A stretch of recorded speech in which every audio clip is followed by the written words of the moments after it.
So I'd ask members who are not speaking if they could please mute their microphone, and we'll get started with our special council meeting for Wednesday, March the 16th. And we have quorum and we have regrets from the Deputy Mayor this evening.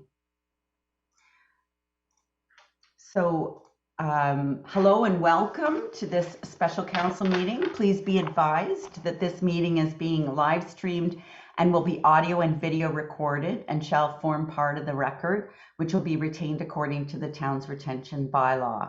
And for more information about the collection, please contact the clerk's office. And just a reminder to all speakers tonight to please remember to mute your audio when you're not speaking. Last year, the town adopted our land acknowledgement statement that acknowledges that the town of Innisfil is situated on treaty land that is steeped in rich Indigenous history.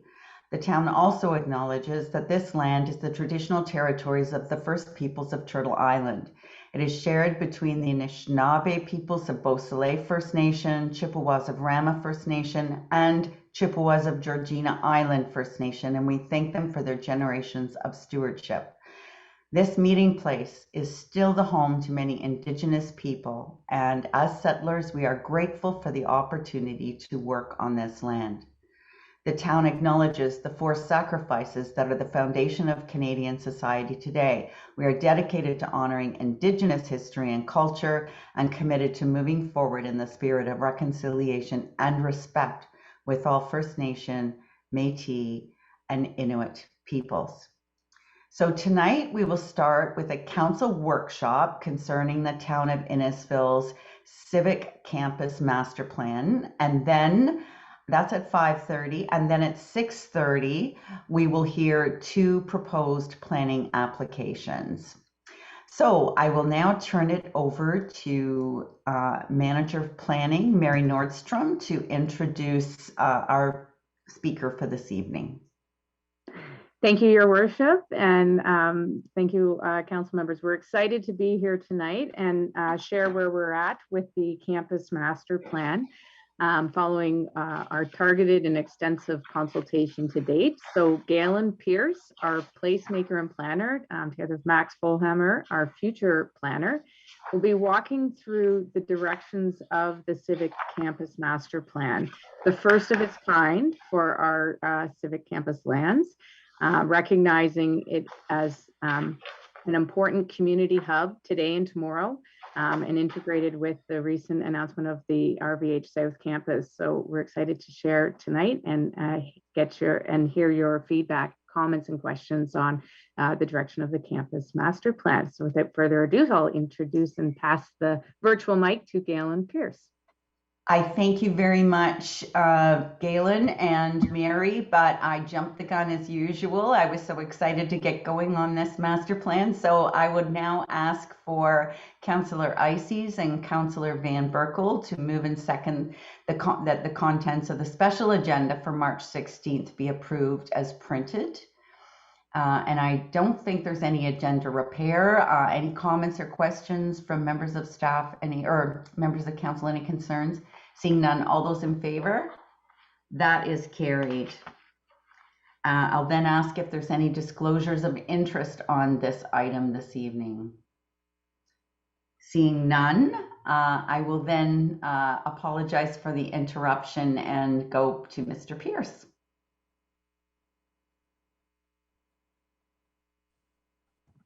Thank you.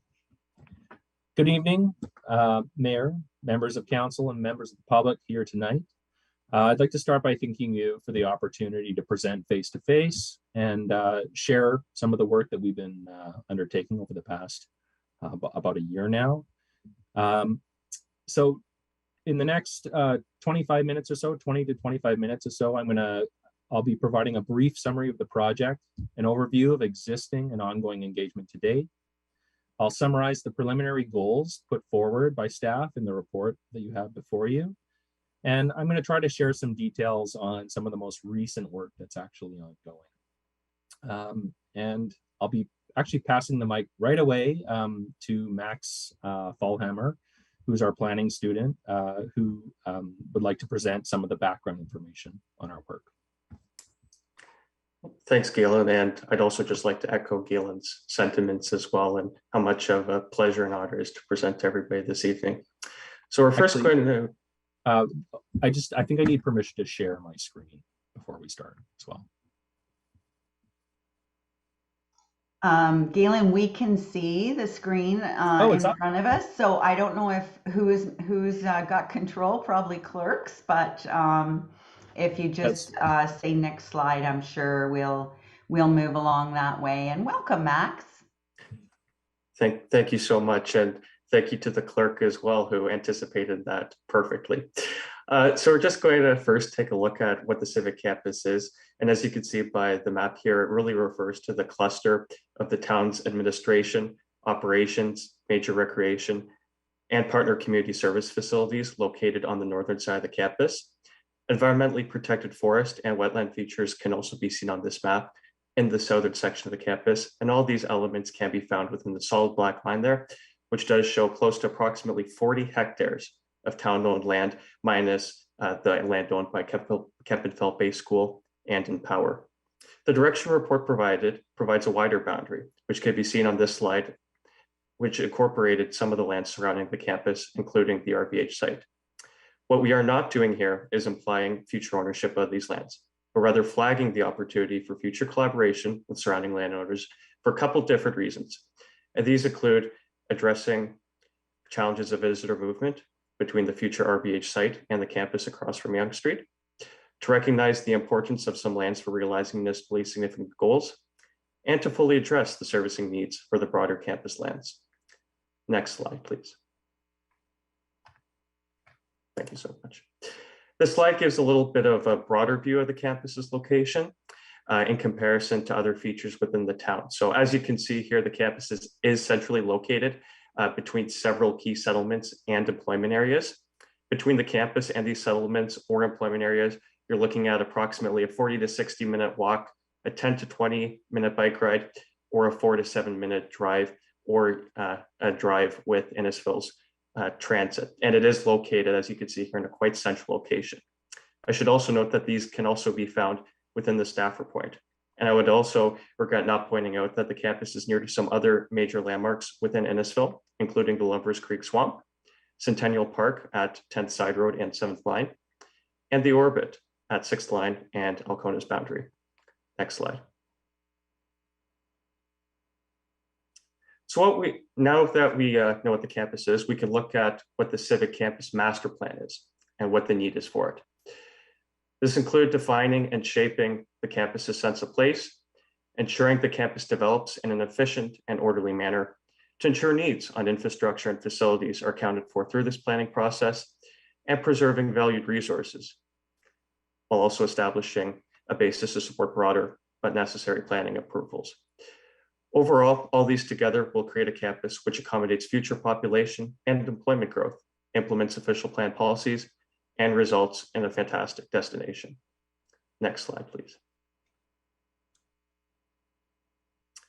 Moving into our process to date, we started out with background research and a policy review being completed in Q1 to Q3 of 2021. And that gave us a strong foundation as we completed a site assessment around the same time to really get a baseline to what we were working with physically on the Civic campus. Since the end of July last year, we have consistently been meeting with stakeholders who provided feedback and shared their aspirations for the campus. We have since been synthesizing feedback, research, and analysis to express the goals, opportunities, and challenges outlined in the staff report provided. Tonight, we are sharing the results of that work with Council. The purpose for tonight is to provide an opportunity for Council to have comments and ask questions. Staff want to confirm that we are moving in parallel with Council's understanding and potential for the campus. This PowerPoint and comments from Council will be attached to the Get Involved page for public viewing and the public's benefit. After tonight, moving forward, we'll be taking comments back and continuing to refine the plan and prepare some visuals. And once that work is done, we will be looking at having an open house with the public and then return to Council with the revised plan for considerations. Next slide, please. So as I mentioned, since the end of July in 2021, And up to present day, we have been having meetings with external partners and internal staff to seek their needs, aspirations, and some pinch points as the town campus continues to grow and become a more popular destination. We have also drawn extensively from other projects which have had public consultation completed in the past and incorporated into their documents. These include the Our Place Official Plan, the Parks and Recreation Master Plan, the Land and Lake Master Plan Update, the Community Needs Assessment, and the Town of Innisfil's Cultural Master Plan. At present day, we are actively engaging the public through a survey posted on our online engagement platform, Get Involved, which will allow residents to share their use preferences on the campus. Information on the preliminary direction of the campus has been provided for the public, and I would encourage any member of the public watching this presentation to please go and fill it out. Once this has been completed, the feedback will be used in the next phase of the plan's refinement. Next slide, please. So once we completed all of these stakeholder consultations previous to this meeting, there were a couple of key themes that repeatedly were brought forward and informed the report made available.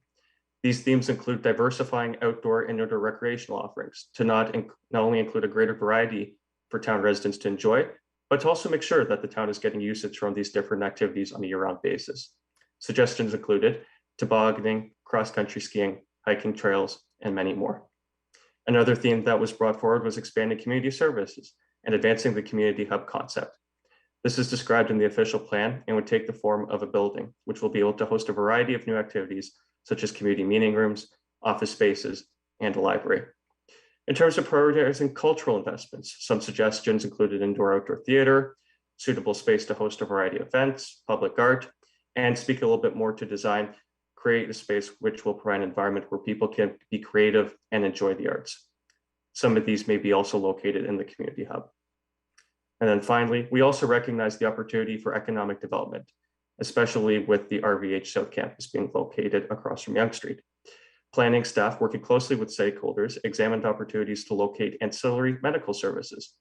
And this includes the potential to provide space for services such as dentists, optometrists, or even more specialty medical services as required.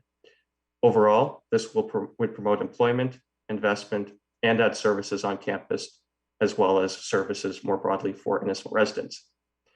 All of these different themes are explored in further detail of the staff report provided, as well as will be further examined by Galen here continuing in the presentation.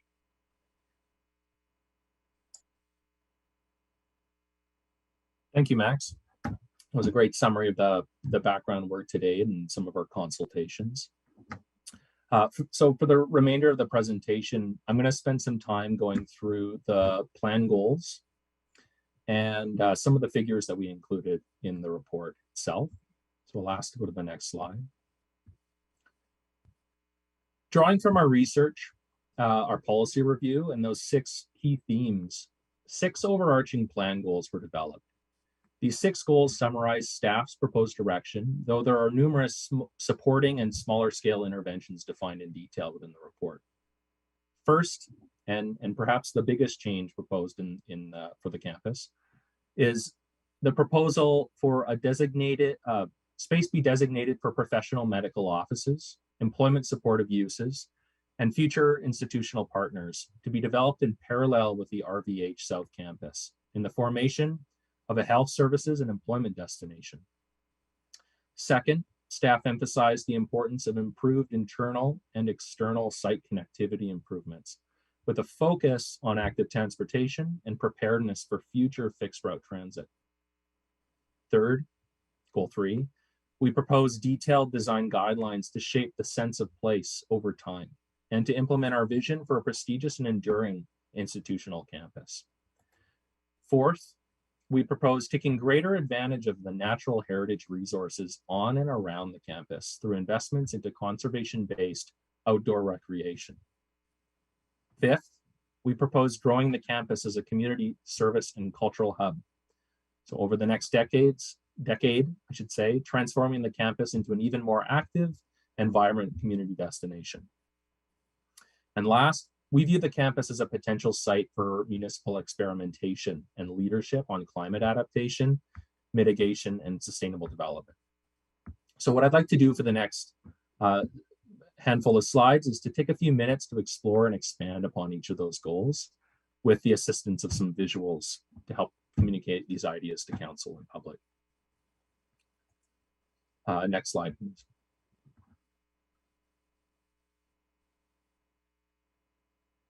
Perfect.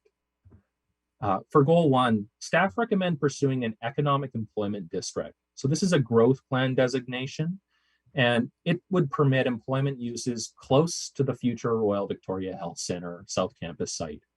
So the way we're envisioning this happening is an employment district would permit the development of a highly compact and walkable professional medical district on campus. And as I mentioned before, augmenting and paralleling the growth of RVH. It would incorporate employment supportive amenities and services as well, similar to Innisfil Heights, which permits some limited convenience retail, food options, and open space enhancements, quality landscapes, like I've sort of included in some of those images. And it would also provide an opportunity to seek out partnerships with public health organizations, life sciences fields, and educational institutions. So this is a change in terms of the growth plan designation. It's a change that would be examined in collaboration with the County of Simcoe through the MCR process regarding forecasted employment growth targets. I'll note that an application for an EED, this district, is ultimately decided upon by submission to the Minister of Municipal Affairs. But we would be hoping to make that a joint submission with the County of Simcoe. So as a major change requiring planning decisions to be made, there are numerous next steps to advance with this concept, including pursuing dialogue with the County of Simcoe on the appropriateness and the merits of this application to the ministry, initiating an economic impact assessment and market study to establish a basis for future land development processes and other municipal responses to the proposed health center. We would also be preparing service needs estimates to in-services and incorporating that anticipated growth on campus. And last, following the completion of the master plan and the economic impact assessment, we can start to consider developing a land development and marketing strategy, as well as seeking out those collaborative partnerships, which is a very exciting phase to think about. We'll go to the next slide. Goal 2, pedestrian priority. The campus provides an opportunity for fixed route transit service with its potential employment density over time, growing recreation opportunities, and community services and events. As such, the campus will be a strong candidate for further study and piloting for higher order transit initiatives like bus and shuttle transit. An uptake in visitors accessing the campus by active modes such as cycling and walking, which has actually been made possible by pathway investments already on Innisfil Beach Road, will contribute to greater pedestrian activity on campus and fuller use of our investments on campus with our amenities and businesses. Staff are working to incorporate many active transportation principles into the master plan and urban design guidelines. I'll highlight just a few of them. The first and overarching one is the principle of compact and sort of continuous, sort of a walkable and efficient land use on campus to ensure visitors arriving by alternate modes can conveniently move about and across campus, and including to the RVH site. We're focusing on connecting the campus into expanding county and town multi-use pathway networks on Yonge Street, 7th Line, and Innisfil Beach Road. The pedestrian network on the town is being reviewed, and to provide a more unified and cross-campus connectivity, ensuring that wayfinding and pedestrian movement can even happen when it's dark out in the winter months and later into the evening. In coordination with the RVH design team, Diamond Schmidt Architects, we're working to find tailored solutions for barriers on and around campus, including elevation changes on Yonge Street near the swim pond there, which block at-grade connections between the campuses. We're also looking at design principles for roadway crossings to be conveyed to the County of Simcoe through their road redesign EA process for Yonge Street, and incorporating measures of controlling access to non-public areas of the campus, the operations yard. We're also looking at addition of traffic management measures on campus to control vehicle speeding issues that we've seen and heard about on campus. And last, I'll highlight that we see a need for expanded pedestrian supportive amenities, just more benches, more shade, more lighting, and maybe some bike racks. Next slide, please. So this is going to be a double slide because it's a really interesting and sort of rich topic. Sense of place and urban design appear frequently in the report. I'd like to share some of the design concepts that are actively being developed. So some of these are details that, you know, you might feel like there's an echo of them in the report, but I think they're really useful at this time to paint a full picture of how thinking about design can change the campus over time. And there are 6 of them. So I'll go through over the next 2 slides fairly quick as I can. The first is sense of place is a really malleable concept, and it's sort of hard to define, and moving towards a certain sense of place can be a real challenge. The way that we're tackling it is by pursuing design guidelines that are imbued with a handful of really useful and desirable concepts so that decisions over time can keep referencing back and good decisions can be made around buildings and public spaces. So they are conveying a sense of pride, which can be shown through such actions as thoughtful and interconnected design concepts and the use of high quality materials. 2, instilling a sense of optimism. So we can show this through sustainability principles, health and wellness focus, landscapes which are really oriented to our human needs, and through a sense of a design that conveys exuberance and maybe transparency in our buildings. And last, we want to instill a sense of enduring. This is a tough concept to summarize, but it's the idea of resilience and durability and perhaps even a sense of permanence on campus that shows that we're here and we're moving sort of boldly into the future. Second, now I'm going to jump into wellness by design. We're incorporating a wellness by design focus. Wellness by design refers to supporting an active lifestyle through a gentle prod towards active transportation. So among other strategies, it endorses that compact design, pedestrian supportive infrastructure like paths and good crosswalks and safe routes for kids, and also playful interventions in public space that help us get active. And I've highlighted one image there that shows this great mirror structure, and it's a perfect place for a workout. And to me, it's just a way to get people active for 30 minutes a day and fitting that into your life. Third, so this is by now a very recognizable theme in this presentation, and it's all about creating public spaces which make active transport the preferable option. So when we visit places, and we all know these places that are easy to walk through, they're almost always the product of a concerted design, clear routing and wayfinding, finding opportunities to make our surroundings visually interesting or rich, and to support smaller open spaces that ensure, and incorporating smaller open spaces can ensure that the choice to walk is an easy one to make when you're crossing campus or going to Rvh. I'll ask to go to the next slide, please.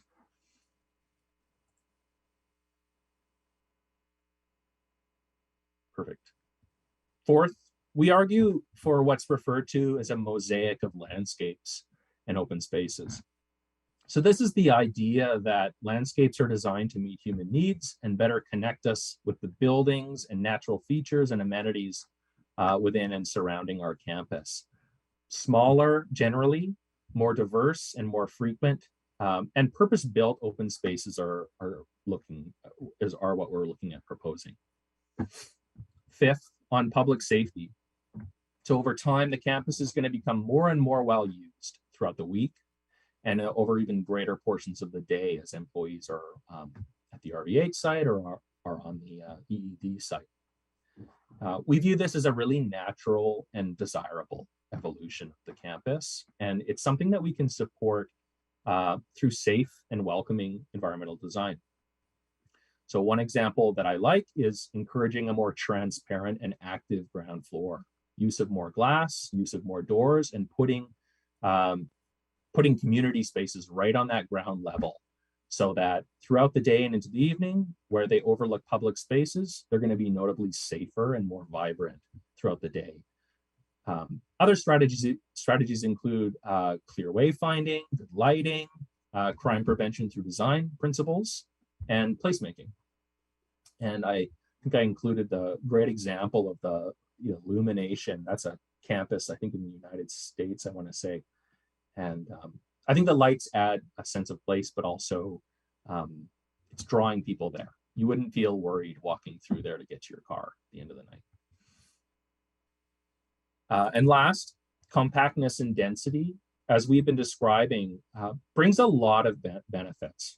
Planners love compactness and density, but it can also bring congestion and perhaps an undesirable overlap if we're not careful. So as we go through this, our viewpoint is we want to see the most from campus for existing and future residents, and employees, and visitors.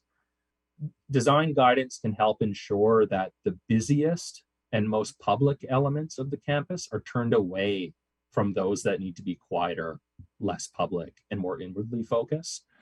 And there are urban design tools to help that happen, particularly around how we direct frontages of buildings and activate frontages on buildings. And last, this one kind of snuck in, I should say. It's, I guess, the honorary 7th principle.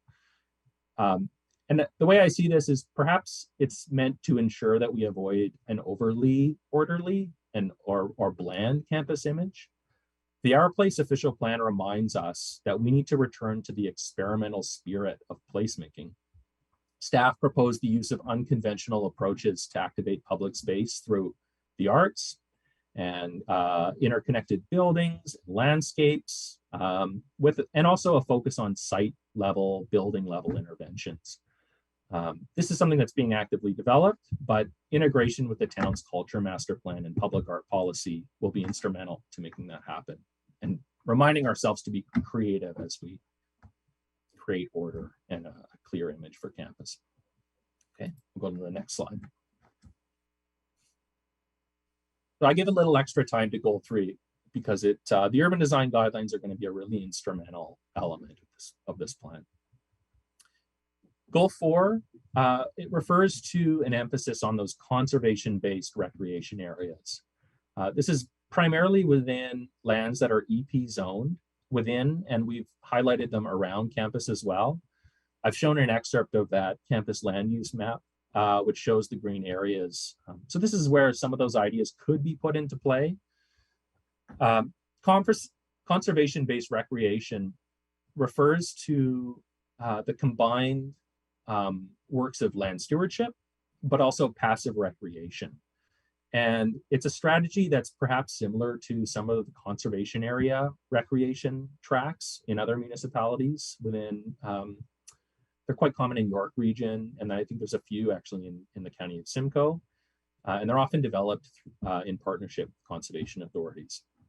So we propose partnerships and agreements as tools that can be explored with adjacent landowners to coordinate improved public access to a larger network of walking, cycling, snowshoeing type trails, but also just access and enjoyment of those features that are currently cut off from campus. We also think there's an opportunity for educational sort of outdoor education type programming. So it's a bit out of scope for the master plan itself, but perhaps if this concept takes off, it could easily grow and evolve over time into a more robust system of green spaces that connect to our settlements. It's a concept that came up in our research. Quickly, other recreation enhancements that we're looking at include an emphasis on promoting winter use, specifically on the summer and winter use of that trail network, but also tobogganing and access to a winterized washroom and change facility.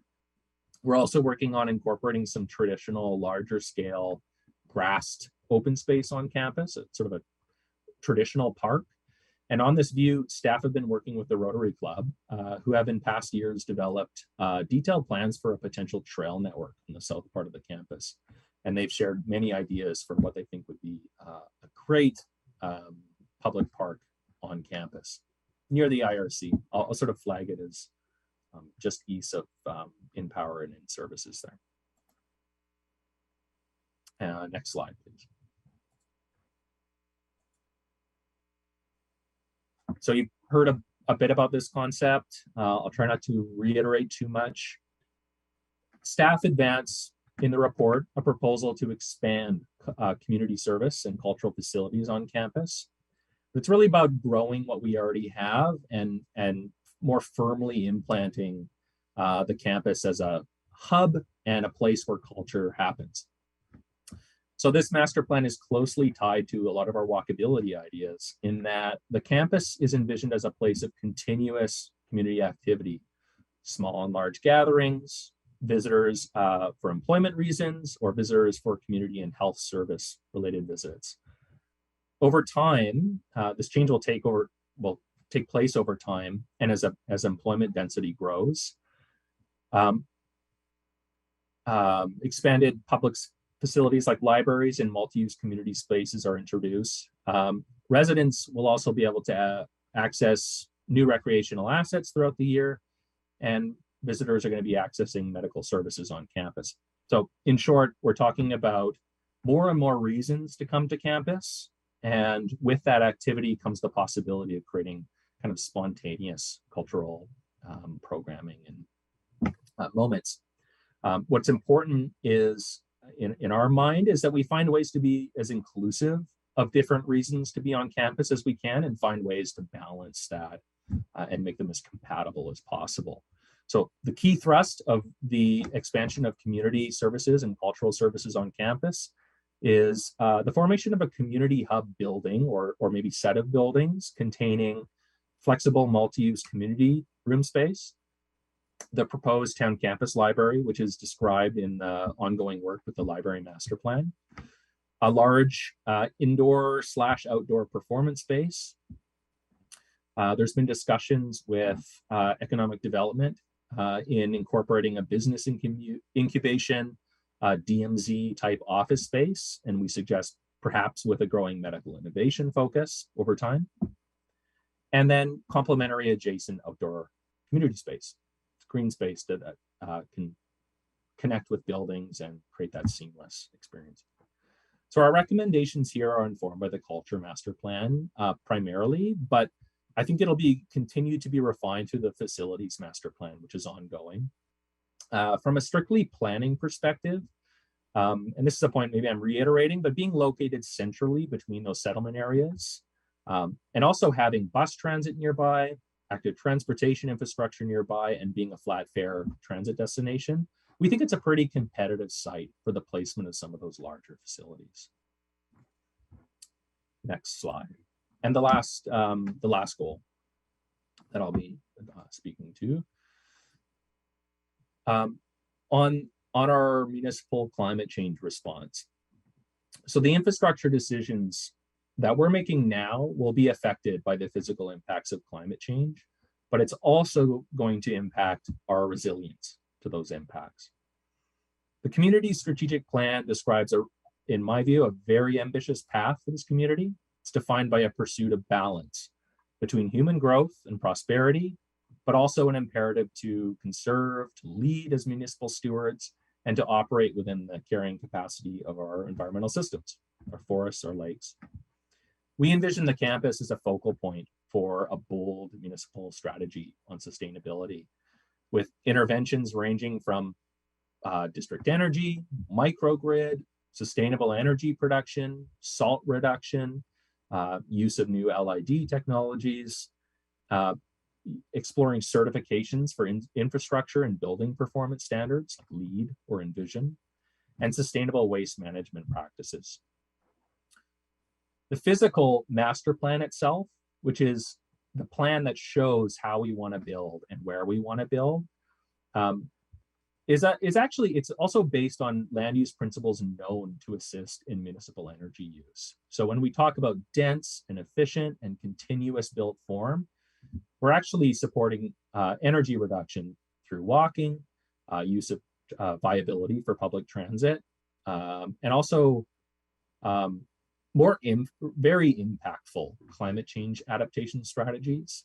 Planting a tree on a really dense campus will benefit far more people than planting trees on a very sprawled out type campus. So acknowledging that the integrated sustainability master plan is ongoing, and we're still working with that team. I think what you should anticipate seeing in the coming report are recommendations that, like, significantly expanding shade trees on campus, looking at ways to minimize unshaded parking areas specifically, creating public spaces that are designed to respond to warmer weather and more rain, but also designing infrastructure in a way that's easier for operations staff to clear in terms of snow and slush, and therefore make it more viable to walk as we can into the winter months. So those are some of the approaches you might want to see, and they may or may not be actioned within the plan, or they may be actioned within the integrated sustainability master plan, which really takes a broader town-wide approach to defining our commitments. Okay, so I'll go to the next slide, please. So that concludes the 6 goals that I wanted to go through. I want to touch quickly on several of the figures attached to the report before we open up to any questions or comments from council. And there are 3 I'll highlight. The first here is it indicates the overarching land use is being considered in this current draft. So in red, we've shown the land selected by Rvh for the future South Campus. In blue, we've highlighted lands for the employment district, and I'll note it includes lands on both the west and east sides of Yonge Street. In pink, we have community services, including our existing town hall, South Simcoe Police, Kempenfell Bay School, but also we see it as containing the future community hub building or set of buildings. In green, we have lands containing key natural heritage features, predominantly zoned for environmental protection, and also those including provincially significant wetlands. And last, in brown, is our town's operation yard. So I'll keep this image close, or I won't keep it close. I think Kevin will keep it close on my behalf, but if there's any questions, I suspect we'll come back to this just to reference and whatnot. But I'll also go to the next slide quickly. So in this second image, we show the team's preference for using existing roadways. So in thicker and darker red, we have the existing roadway alignments and the major roadway alignments for moving in and out of campus. And then in lighter red, there's those 2 curves. They're very much figurative, schematic, to be sort of clarified, but they show smaller internal roadways proposed to provide access for those employment district areas. And that would be for the purposes of accessible parking, parking lots within those district areas, as well as service access. And I'll note that roadway widening and slight readjust alignments will likely be required in some areas, as much as we like reusing the existing alignment of roads on campus, particularly on Yonge Street, just north of the IRC. We see that as one that would likely need to be widened given the movement of vehicles from Rvh onto our site. And the widening it's not just for moving vehicles, it's also about incorporating some of the complete streets objectives that are in our engineering standards and town policies, as well as active transportation principles, making sure we have the walkways that we as wide and as comfortable as we want them, as we need them to be. And I'll jump to the last slide. We have a figure here showing the proposed modified grid of pathways on campus. Modified grid, it's a term we use, but the idea is we want those nice, clear east-west, north-south connections across campus. The purpose is really to make it really easy to navigate in the evening and in the winter, and you know generally where you're walking because they all sort of run east, west, north, south. The schedule shows 3 major pathway types. I'll start at the bottom. I wish I ordered them differently, but the county multi-use pathways are those on Yonge Street and Innisfil Beach Road. With Innisfil Beach Road, I think substantively completed to the east at least, and the north-south one, I believe, is proposed through the Yonge Street EA, which is ongoing. It also shows in red what we call tier 1 walkways, because we're trying to develop a tiered walkway concept. So tier 1 walkways are wider. They're more formal pathways, and they have a function of sort of retaining a nice view shed, a nice view straight across campus. So, you know, you'd start to see, you know, use of pavers and use of integrated lighting to make those really distinctive pathways to the EED, to the community hub, and across to Rvh. And then I've shown in light blue the multi-use pathways. Now we have some multi-use pathways on town campus. They're generally a 2 to 3 meter wide. I want to say generally asphalt type path, and their function is providing access to those EP areas and for, you know, cycling and walking, that type of recreation. And one last note is I didn't include, there is another tier of walkways, and that's just the traditional sidewalks. I kept those off because I thought it would be too cluttered, but their purpose is just getting people to buildings, to open spaces, and parking lots. Okay, so we'll go to the next slide. Yeah, in addition to questions, it's more just comments or thoughts or concerns you might have. We welcome any ideas and are happy to discuss the concepts put forward so far. Thank you so much, Mr. Pierce and Mr. Fallhammer. Great presentation. And I'll go to council members now for questions and comments. Councillor Fowler, then Councillor Van Berkel. Thank you, Your Worship. I was taking notes as we were going through the goals, and I have pretty much one question, but a lot of positive comments. When it comes to the businesses that we're looking in the region, are we going to be giving preference to local suppliers, or are we looking to diversify as much as possible, or are we leaving that to happen organically? I think that's something that would be developed through the economic impact assessment of the hospital.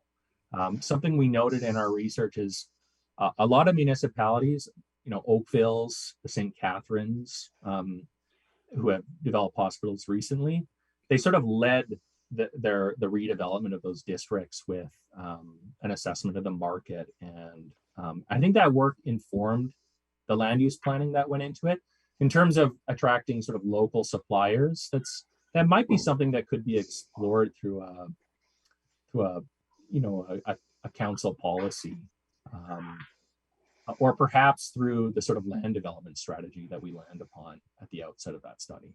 Would that fall under more single county jurisdiction or town jurisdiction, considering it's in relation to the hospital?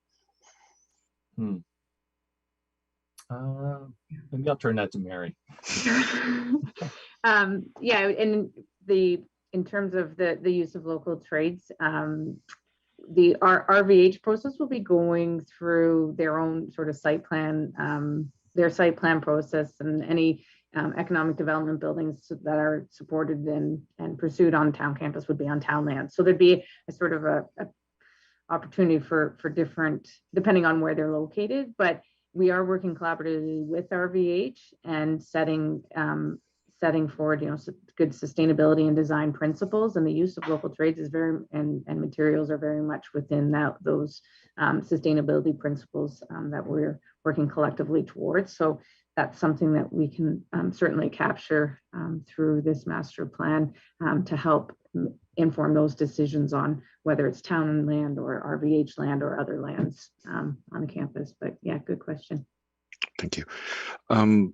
I like the idea under goal number 3, the mosaic ideal. It breaks it up into a varied environment, which is something that a lot of people need. If you have it as one large area where everything is very uniform, it doesn't have the same pop. So I like the idea of diversifying the environment. When it came to goal 4, there was mention of education. The first thing that came to mind was why Marsh? In Wymarsh, they have regions, like, for example, I took my son up there this past year, and we saw at one point they have a beehive, like a house where they can actually see the process of the honey. And then at another point, they got an aviary with an owl house and whatnot. So something like that, I think, would be really good on an educational level. The schools could use it, and then people could do it in the summertime, wintertime, whenever the case may be, something that is always there and fresh for them. And lastly, for goal 6, I have one question, and we're talking about the different methods and sustainabilities that we're looking for. How flexible are we going to be able to be with these? Because if we have something that works really well, we can easily say, yay, we've done this. It looks really, really well done. But if there's something that doesn't work, that there's a negative reaction from the public, or like, what do we do in that scenario? How are we able to take a small section and then just reform it with ease, or is it something that's going to be a little more concrete and a little more difficult to alter as time progresses? Yeah, I think it comes down to the nature of a pilot, and what we select is something that we can experiment with, and what interventions we might select that we need to do our background research on. Now, the construction of an office building for town hall, let's say, or an expansion to town hall, let's say, that is totally passive. While there are clear benefits around the quality of air and the, the work environment and energy reduction, but we would never experiment with a passive home. We would do our research and say, all right, this is a clear commitment that we can make. It's a tough one in that we have this integrated sustainability master plan happening concurrently. And I think as we continue to work with that team, I think we turn to them in terms of how they, in their research, emphasize certain strategies and how they bring forward an evidence case for the best interventions based on our space. For us, I think when we look at the campus, we think, well, we have potentially a dozen buildings being constructed, or half a dozen buildings being constructed with this district. Do we get ahead of it and introduce that district energy? Well, we can talk about that as a principle in the master plan, but I think we'd probably be looking to the integrated sustainability master plan in terms of saying, providing a bit more background on those benefits and returning to council and supporting council at that time in making a decision about a major investment. Thank you, Councillor Fowler. Councillor Van Berkel. Thank you, Your Worship. Thank you, Mr. Pierce and Mr. Fallhammer, for your presentation. It's an ambitious plan, but well received by me anyway. My question is, because we're talking about larger rooms and visitors and stuff like that, has there been consideration for lodging such as a hotel, motel in the, in the employment area? Because there is none around there, and I'm sure we're going to have like hockey teams visiting and stuff like that. Yep. So I have a couple of points on it. We haven't laid out a hospital site on the campus. I will say that in years past, before the master plan process took place or started, really, there were discussions about the viability of a hotel on campus. And we actually had some business people, we actually had conversations with business people on the prospect. They saw it as highly viable on campus. At that time, those plans were sort of thwarted by servicing at that time. So, so that's the first point. The second point I'll quickly highlight is, I think it's on page 11 of the report. We go through in one of the tables some of the land uses, some of the businesses that we found around hospitals in Southern Ontario. There's 5 hospitals we looked at. And so it says, the high likelihood that we would probably attract a physiotherapist, or, and I think there's a second table, and there's a handful of sort of outlying uses that we didn't find in every single hospital, or we didn't find 5 of them at every single hospital, but hotels appeared, I think 2 or 3 times, I want to say 2 times, within 800 meters of those hospitals. So in our view, yes, it's very compatible with a hotel, and maybe even the employment district, and maybe even the the town's community spaces. You know, if we have an event space that's large enough to host a big wedding or a convention or something like that, we're going to want that nearby. Where it occurs, we can look at it. I think we'd want to take some time to pull away and look at it, but within 800 meters of a hospital is likely viable. Thank you. Thank you, Councillor Sadi. Thank you very much. Thank you for your presentation, and it was a very informative report, exciting to read, and I like the direction of it. So a couple comments. I just, and a question is wondering about, in looking at the future plans, lessons learned from what we've learned about building and spaces and occupancy during the pandemic, because it changes the way now that we're working, whether we're using places. And I presume that that will be considered in the plans. And then I like the idea of the needing to look at future boundary needs now, because that's crucial. And if you take a look at Newmarket, that I lived in Newmarket years ago. I was a manager at York County Hospital before the name changed to South Lake.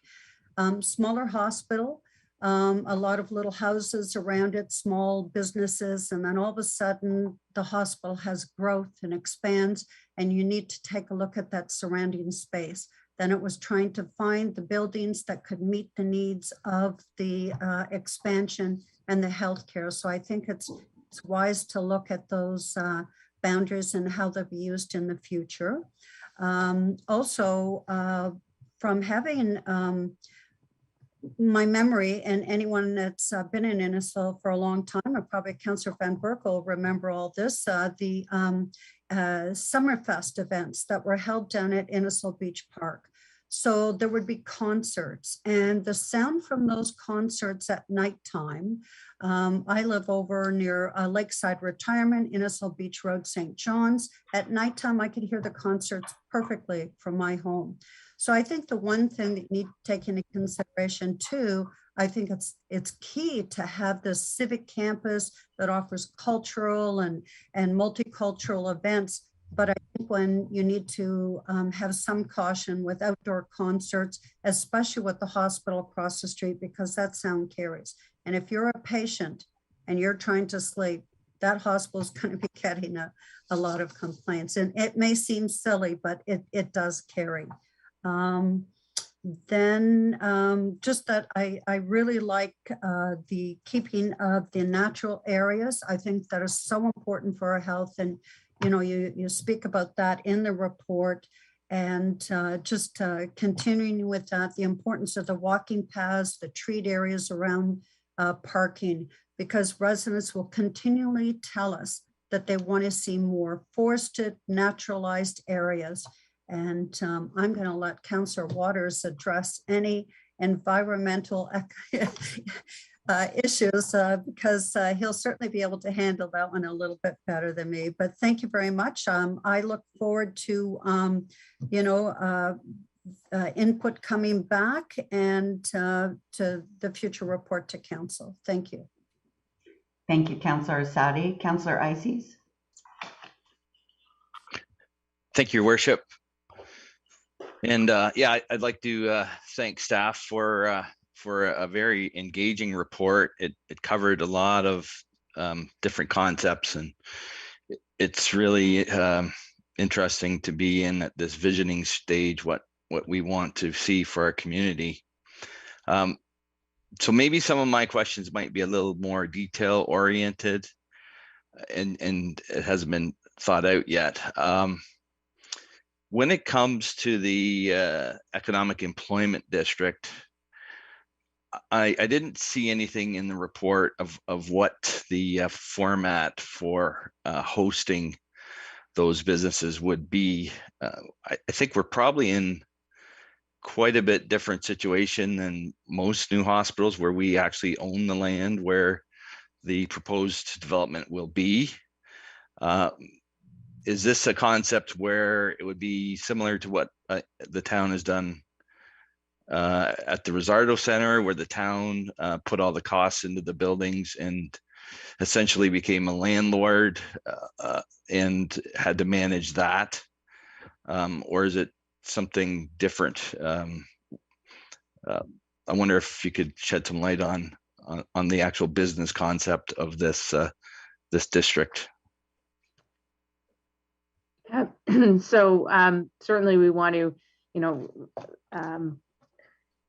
build on the successes of the Risardo Center, and as Galen identified, so the first step, we will certainly get to those details, and there will be more conversation with council about what those details would be. But the first step is identifying that through the MCR and to the province that there is this economic employment district, which then allows us to study and say, okay, what are the types of uses and what kind of densities are we talking about here that would support the RVH and the Civic campus and the vision that we're putting forth. And then we can look into what the details of that land development would be. So those questions are top of mind, but we're not ready to ask or dig into what that would look like and bring that back to council before knowing that we have that sort of policy framework in place from the province, and have that economic development study done that says that, these are the types of uses and the types of partnerships that we've seen successful elsewhere. Like that will be certainly something top of mind that we are plugging into that further study. Okay, thank you. So that the next question I had was, as this site is central in the town, the unfortunate part is I don't see anytime soon where people accessing the site won't get there by driving. I didn't see a lot of spaces designated for parking.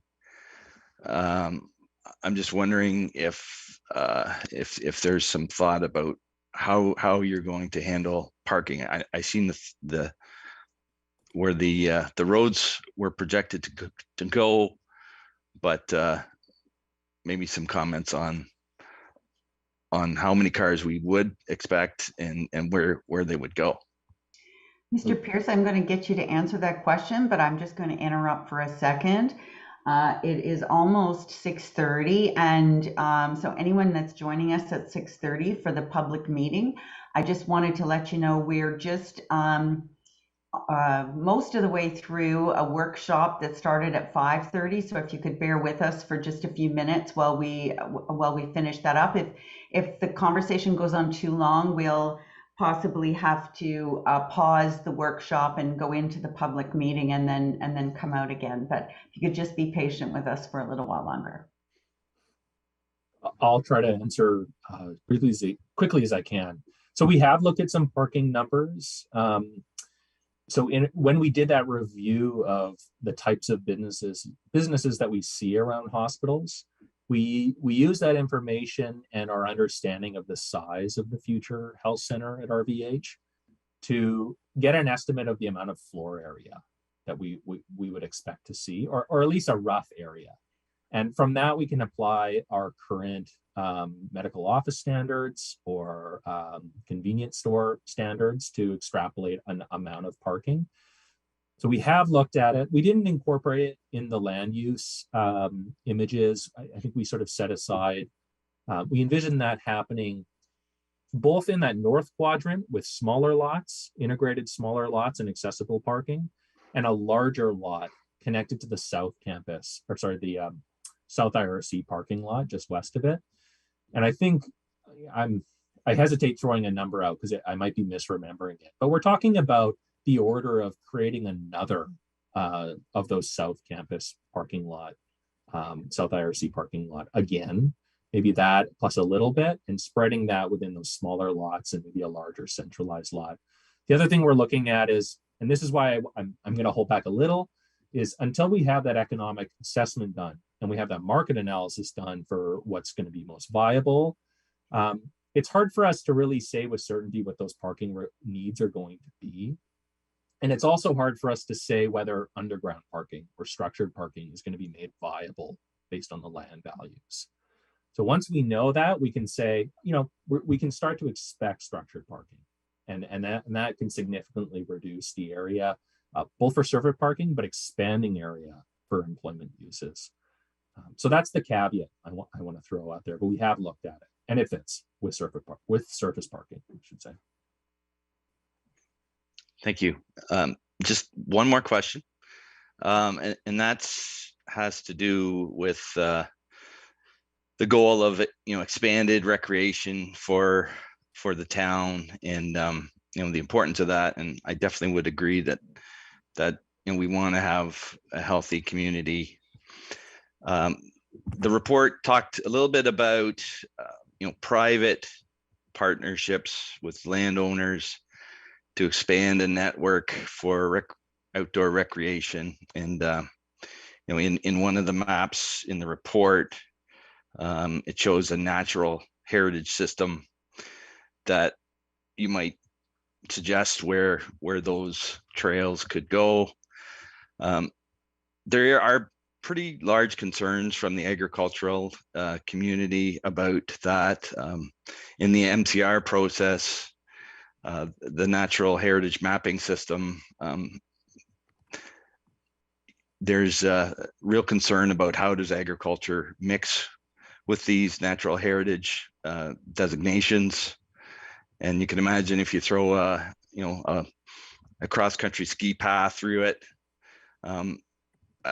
You know, we've recently run into problems with ATVs on private property.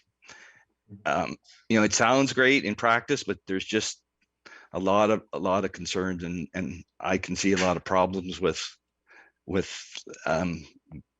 trying to implement those things. We had on our dairy farm down the road from the town campus just this last summer, there was a couple of people thought it would be really great if they would you know, jump the fence and get in with the dairy cows and take some selfies for Facebook. And thankfully nobody got hurt. There was a bull in the field there somewhere. Maybe the people weren't wearing red or something like that they were okay about it. But you know, those are the things that we're very concerned about. So I wanted to have that point mentioned in that discussion. Thank you, Councillor Ices. I don't want to curtail this very good conversation. There's still a couple of councillors who want to speak. So I'm just going to take a temperature check, both from staff, whether you can stick around, and from council, whether we want to adjourn this or pause this meeting and go into our public meetings and then come back to this, or did you want to finish up? Thoughts? Councillor Nicol? Your Worship, I had a couple of comments, but I'm more than happy just to forward those to staff just to review, because we're just accepting this anyways. There'll be something that comes back, so I don't need to prolong the meeting any longer. Okay, Councillor Waters? I wouldn't mind continuing the conversation. It's either afterwards, or I can just be fairly brief with mine and not ask for comments back. Just they can take notes on that. It doesn't. Go ahead, I'm flexible. Yep, go ahead then. Okay, so first of all, I want to thank staff. I think it's an awesome vision for the campus. I like all the goals. I like the look and feel. I like the education piece. I like the extended green piece around the outside. I think combining that with the hospital green space that they have and having a walkway underneath the roadway would be awesome to be able to connect those two together to give patients access to our property and us access to the back of their property. I think would be really nice. I like the sustainability piece. there. So I like the whole thing. It's a grand vision. So whether we run into the same problems as we had with the orbit, where we have a grand vision and then we start realizing we can't implement it, is a major concern. I will just mention a few concerns that I do have. Is one, I see this kind of as an island. And that it's going to be used during the daytime and maybe partially in the evening, but then it's going to be dead. And so I didn't know whether or not there wasn't whether staff were thinking about that as Innisfil grows, is there an opportunity to put a medium density residential around the outside of it so that there's more ongoing use of the property? So I didn't know whether or not you had thought of that piece in terms of making it more of a community as opposed to place that people visit. I have the same concern as Councillor Isis did on parking. I think parking can really interrupt the vision you have. You talk about this close, cozy feeling with walkways and trees, but when you have vast parking lots all over the place, it really breaks that up and it really disjoints the whole campus. So I like the idea what you said in terms of either underground parking or concentrating the parking in one spot and utilizing all that space between the buildings, as opposed to saying, oh, there's a building way over there, but I got to cross 1,000 cars before I get there.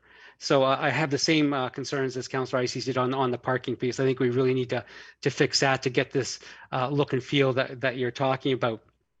The last piece is around the sustainability piece. Would be really nice. I hope you come up with targets on this. So here are some of my targets that I'm going to put out there for you to consider. One, make the campus zero energy, net zero. Make it net zero in terms of carbon emissions. If that's the case, then you state that there are no fossil fuel heating systems on the campus, that these are all heat pump or ground source heat pump systems connected to district heating. That all construction will be LEED platinum or with a beefed up energy piece to it. So have all these targets built into it. So you can assess how well you're doing against it. So, and then I would also mention is when you're considering these buildings, because people will always say it's going to be too expensive, and then you kick the can down the road just for somebody else to deal with. So consider the whole idea behind cradle to grave design and construction in terms of it may cost you a little more to build some of these buildings that you're talking about, but in the long term, they're going to save you a whole whack of money around maintenance and operations down the road. So that would be some of my thoughts on it. But like overall, I think it's a great vision. But I think the parking piece is really an issue on that whole thing. And I think, the targets piece is something else I'd really like to see. And anything that has to do with outdoor education on site is close to my heart, and you have my approval for that one. Thank you. Thank you, Councillor Waters. Councillor Nicol, I'll go back to you. If you want to please just make your comments maybe so that they can get in the public record. Fair enough. Thank you, Your Worship. Just again, not to prolong this any longer, I'm very happy to see that the feasibility study is the next step, just to ensure what is really practical and achievable. I had some concerns with accessibility for pedestrian routing on page 48. I was wondering if there's going to be a bridge or a tunnel or underneath that 4 lanes of Yonge Street, but I heard staff say today about grade separation, so that's good to hear. Wondering about the indoor and outdoor cultural space, and I wonder if there may be some partnership availabilities with maybe Kentville-based school to help with that or get involved with that. Curious what the impact of South Simcoe Police looking at a centralized headquarters will be and what that'll do to the campus area. Obviously looking at the sports fields eventually moving to the 7th and 10th property to accommodate some of this growth. And then looking at the future campus boundaries, and we're wondering about even some impact on tonight's planning application, but I see in that fast food and takeout are ancillary uses anyways, and that's a high use, so that does fit. And the only thing I was kind of surprised was with the travel time map. The nearby housing, there was no mention of the orbit until just tonight, so I would think that the orbit should be key to that travel time and nearby housing as well. And those were just my comments. Thank you. Thank you, Councillor Nicol. So I'll just finish with a couple of things that I hadn't heard. I was glad to hear the underground walkway between the Rvh and Risardo. because that was brought up in our listening session that we did with the Rvh staff. I would hope that the county consultation involved perhaps some social services that it seems that we always have to go out of our municipality to access. I think that it's a COVID has taught us we need places to gather, and with this being kind of the closest to the center of the town as we can get, fully serviced, I think, for events that we feel we want to gather for, that, being able to do that in this spot would make it equally accessible to almost all of the residents of the town of Innisfil. The EED, I was hoping might also, there might be appropriate in there for education or some kind of center of education for medical, understanding that the RVH also plans on having some like non-medical, like non-hospital related ancillary uses there too, but that would be good to have. And finally, I just wanted to quickly say, when I joined council, this corner of town had a town hall, which is no longer there, which was not accessible. And actually one councillor chose not to run again simply because they couldn't access the council chambers.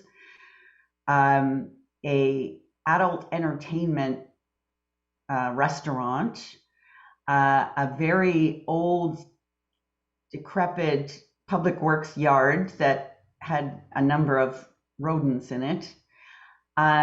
So we've come a long way, and what we've done here at this corner is beautiful. And I know when we had people from Collingwood who were vendors at the farmers market last summer, they were blown away the first time they'd been there, and we're just absolutely astounded by how we developed it so far. So I think absolutely we can improve upon it, but I just think every once in a while we have to remember how far we've come. And my last comment would be that on Friday when I was at RVH, I had a woman who sought me out. I think her name was Wendy from Capital Planning, and she was just loved everything about our team here and how much she's learned from us and the collaboration, and just loved working with planning staff at the town of Innisfil. So thank you for making me so proud. And with that, we'll close this part of the meeting, and I believe there's a recommendation, unless there's any final comments from staff. I would just quickly add that if there's any other comments, we can receive them. And our plan is to put this presentation on Get Involved, and we could provide a summary of the comments as well, just so they're fully out there for anyone who's catching up. Wonderful. And for anybody who's listening, we'd love to get your comments. So please go to the Get Involved Innisfil page. This is your campus, and we want everyone's ideas reflected in it. So now we have a recommendation that staff report DSR 03722 regarding Civic Campus Master Plan be received for information. And could I have a mover and a seconder, please? Councillor Arsati and Councillor Fowler. All those in favor? That is carried. So for now, for those of you who are joining us, thank you for your patience. We'll now move into the meeting that was to start at 6 o'clock tonight. We have two planning public meeting items to move through this evening. So we'll now move to the second item on tonight's agenda by hearing from town staff and consultants for the applicant regarding proposed amendments to the town's official plan and zoning bylaw for 2241 and 2229 Innisfil Beach Road. Council may have a few questions or provide comment, and then we will have an opportunity for the public consultation where members of the public who have pre-registered will be identified on the speakers list. And when it's your turn, I'll ask you to turn on your video and audio and you'll have 5 minutes to ask your questions or express your concerns or your comments in favor, whatever they are. Then staff will respond where possible. If staff cannot answer your questions this evening, be assured that when a staff report comes back to council at a later date, you'll be notified and those questions will be addressed in the report. Should you have more to say after everyone has had an opportunity, you can speak an additional time to identify an issue that has not already been raised. And you'll be provided additional time. It's just we keep it to 5 minutes so everybody gets a turn, and then people have more to say, obviously have the opportunity to come back on again. Should any member of the public watching the live stream wish to make comment during the meeting, they can email Clerk's Services, where the Deputy Clerk will be monitoring for input and will provide your comments to council and town staff during the meeting. Any comments received will become part of the public record. If you do not submit your comments during this meeting, you can still send comments and they will be provided to council and town staff. Or if you've provided comments to us and something additional comes to you in a day or two, please feel free to send them in. You will also be added to the circulation list as an interested party, where you will be kept updated on any further information regarding this item. The email and phone number will be listed on the PowerPoint during the meeting and is also available on tonight's agenda that can be found on the website. Now we will hear from the town clerk on how the public notice of this meeting was provided. Thank you, Your Worship. Good evening. Notice for this public meeting was provided to required agencies on January 24th, 2022. And the notice was also circulated to all landowners within 120 meters of the subject lands on January 24th, 2022, in accordance with the Ontario regulations. Corresponding signage was posted on the property on January 24th, and notice was provided on February 3rd, 2022, in the issue of the Innisfil Journal. Information and materials respecting the application were also posted on the town's Get Involved page. Thank you. Has any correspondence been received by the Clerk's Services concerning the proposed amendments? Your Worship, no correspondence has been received on this application. And just a reminder that members of the public may provide comment or register their interest regarding the application during the meeting or up until council makes a decision on the application by contacting the clerk's office. Thank you. Thank you, Mr. Clerk. We'll now hear from Vanessa Witt, Senior Planner, who will provide a high-level summary of the planning context of the proposed amendment. Ms. Witt, welcome. Thank you. Good evening, Mayor, Deputy Mayor, members of council, staff, and the public. The first item on this evening's public meeting agenda is to discuss amendments to the town's official plan and comprehensive zoning bylaw 080-13 for the lands located at 2241 and 2229 Innisfil Beach Road and 7352 Yonge Street to expand the existing commercial highway uses. Next slide, please. The purpose of the applications is to redesignate the subject properties from agricultural area to rural commercial and to rezone the subject properties from residential 1 zone to commercial highway exception hold zone. And the holding symbol has been added by staff on the subject properties to ensure that municipal water and sewage capacity is available to service the development, to ensure the Lake Simcoe Region Conservation Authority confirms the recommendations from the hydrogeological report and geotechnical report, which consider groundwater protection, water balance, and stormwater management, that these are suitably implemented as part of the development, and that a site plan agreement has been executed. Next slide, please. So through the proposed zoning bylaw amendment, the proposed uses are a motor vehicle service station, a motor vehicle gas bar, motor vehicle repair garage, a restaurant, takeout restaurant, drive-through facility accessory to a restaurant, an accessory convenience store, an accessory motor vehicle washing establishment, and an accessory service and repair establishment, provided not more than 15% of the lot area is used for outside display and storage purposes. Next slide, please. So the three subject properties are located at the southwest corner of Innisfil Beach Road and Yonge Street, which are highlighted in blue on the slide. The two parcels along Innisfil Beach Road currently each contain one single detached dwelling used for residential purposes, while the corner property contains a gas station and a convenience store. And the properties are in proximity to the Municipal Civic campus and are adjacent to the approved Royal Victoria Hospital South Campus location, which is just to the south. Next slide, please. The application will be reviewed with respect to the planning policy document shown on the slide, as well as the community strategic plan. And this information is detailed in the staff report on attachment number 5. Next slide, please. And regarding next steps for this application, staff will review and consider all council, public, department, and agency comments and report back to council with the recommendation at a future council meeting.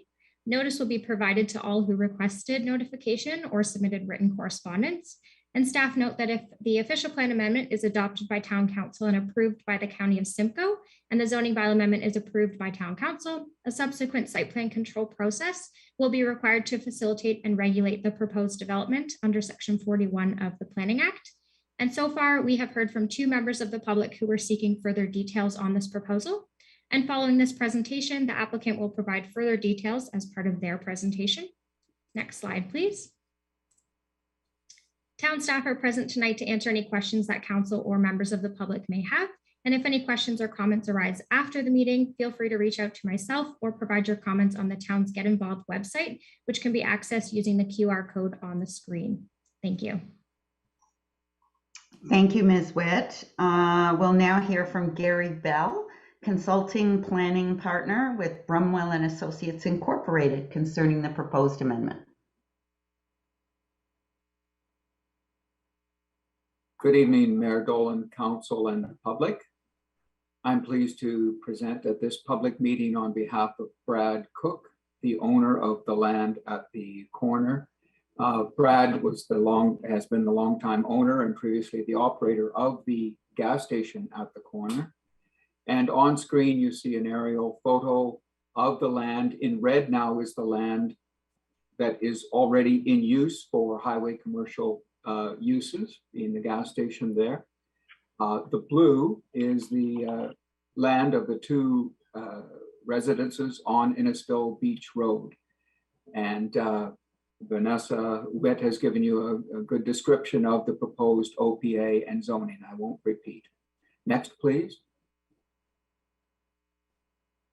In the upper left, council, you see a conceptual site plan of proposed or possible highway commercial development.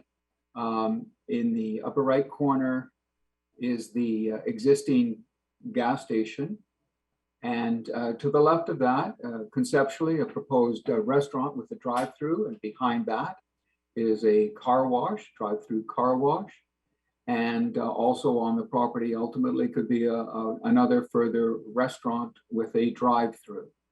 On the right is the existing official plan with the designations of agricultural area, rural commercial, and the community space for the civic campus opposite. Next slide, please. Council, this shows the area of the proposed zoning bylaw in a closer view.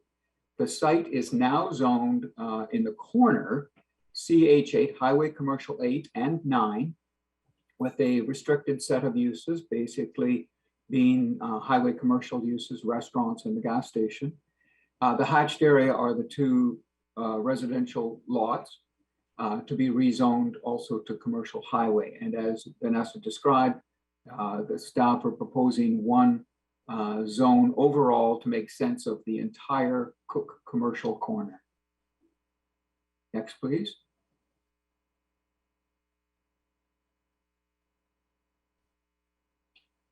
This slide in the upper left shows a photograph of the 2 residences on the Innisfil Beach Road portion of the property. And on the left, the gas station now. Here's a bird's eye view of the existing commercial area, highway commercial area. The land along the left side of that is now the tile bed servicing the commercial area. In blue are the 2 residential lots. Next, please.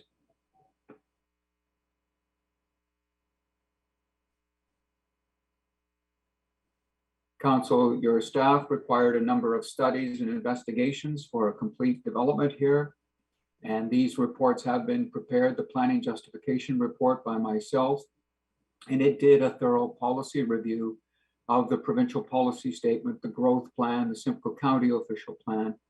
And my conclusion is that the proposed plan conforms and is consistent with all of the planning policy documents. Also required was a functional servicing report, including stormwater management, and that's to be provided on the proposed development by a treatment train to the satisfaction of the LSRCA. The proposed commercial development will be waiting for, it's pending, the municipal services.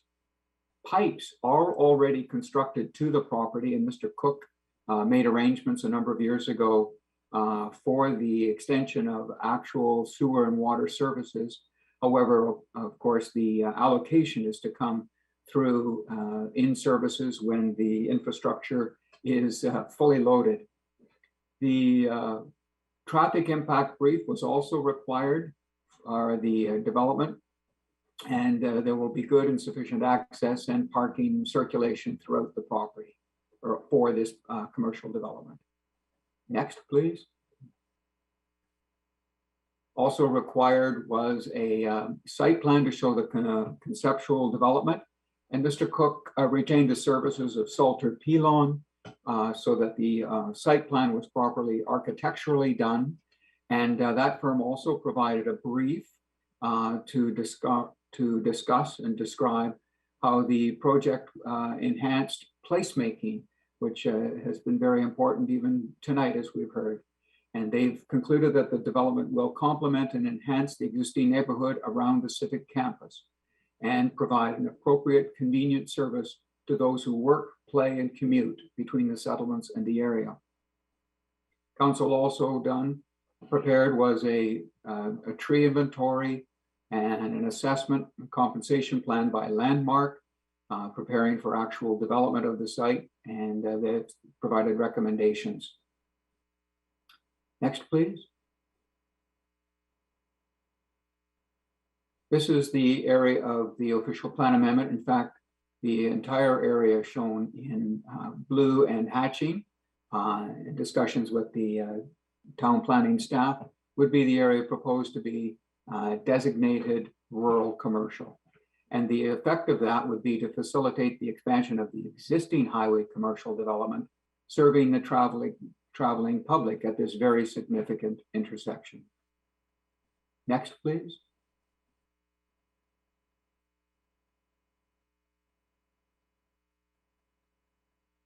The planning analysis concludes how the proposed development would comply with the detailed provisions of your zoning bylaw. I don't propose to go through them, but that'll have to be demonstrated again in full on an actual site plan application in the future. But the preliminary design shows that a properly designed project can comply and will comply with your zoning bylaw. Next, please.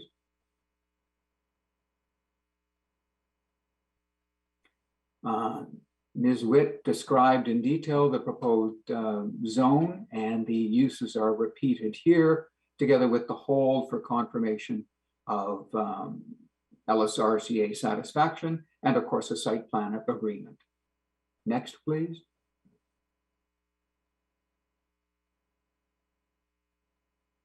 Council, the proposed zoning bylaw is consistent and conforms with all of the planning documents, and it will implement the Our Place official plan to support economic development and increase employment. This will be part of key placemaking at this significant corner. And I was observing with great interest, as was Mr. Cook, your previous presentation on the Civic campus. Council, the next steps are that Brad Cook and I will complete the response to questions that we may hear tonight or that have been received. We're looking very much forward to the staff report to council On the recommendations and your consideration of adopting the official plan, it then has to be submitted to the County of Simcoe.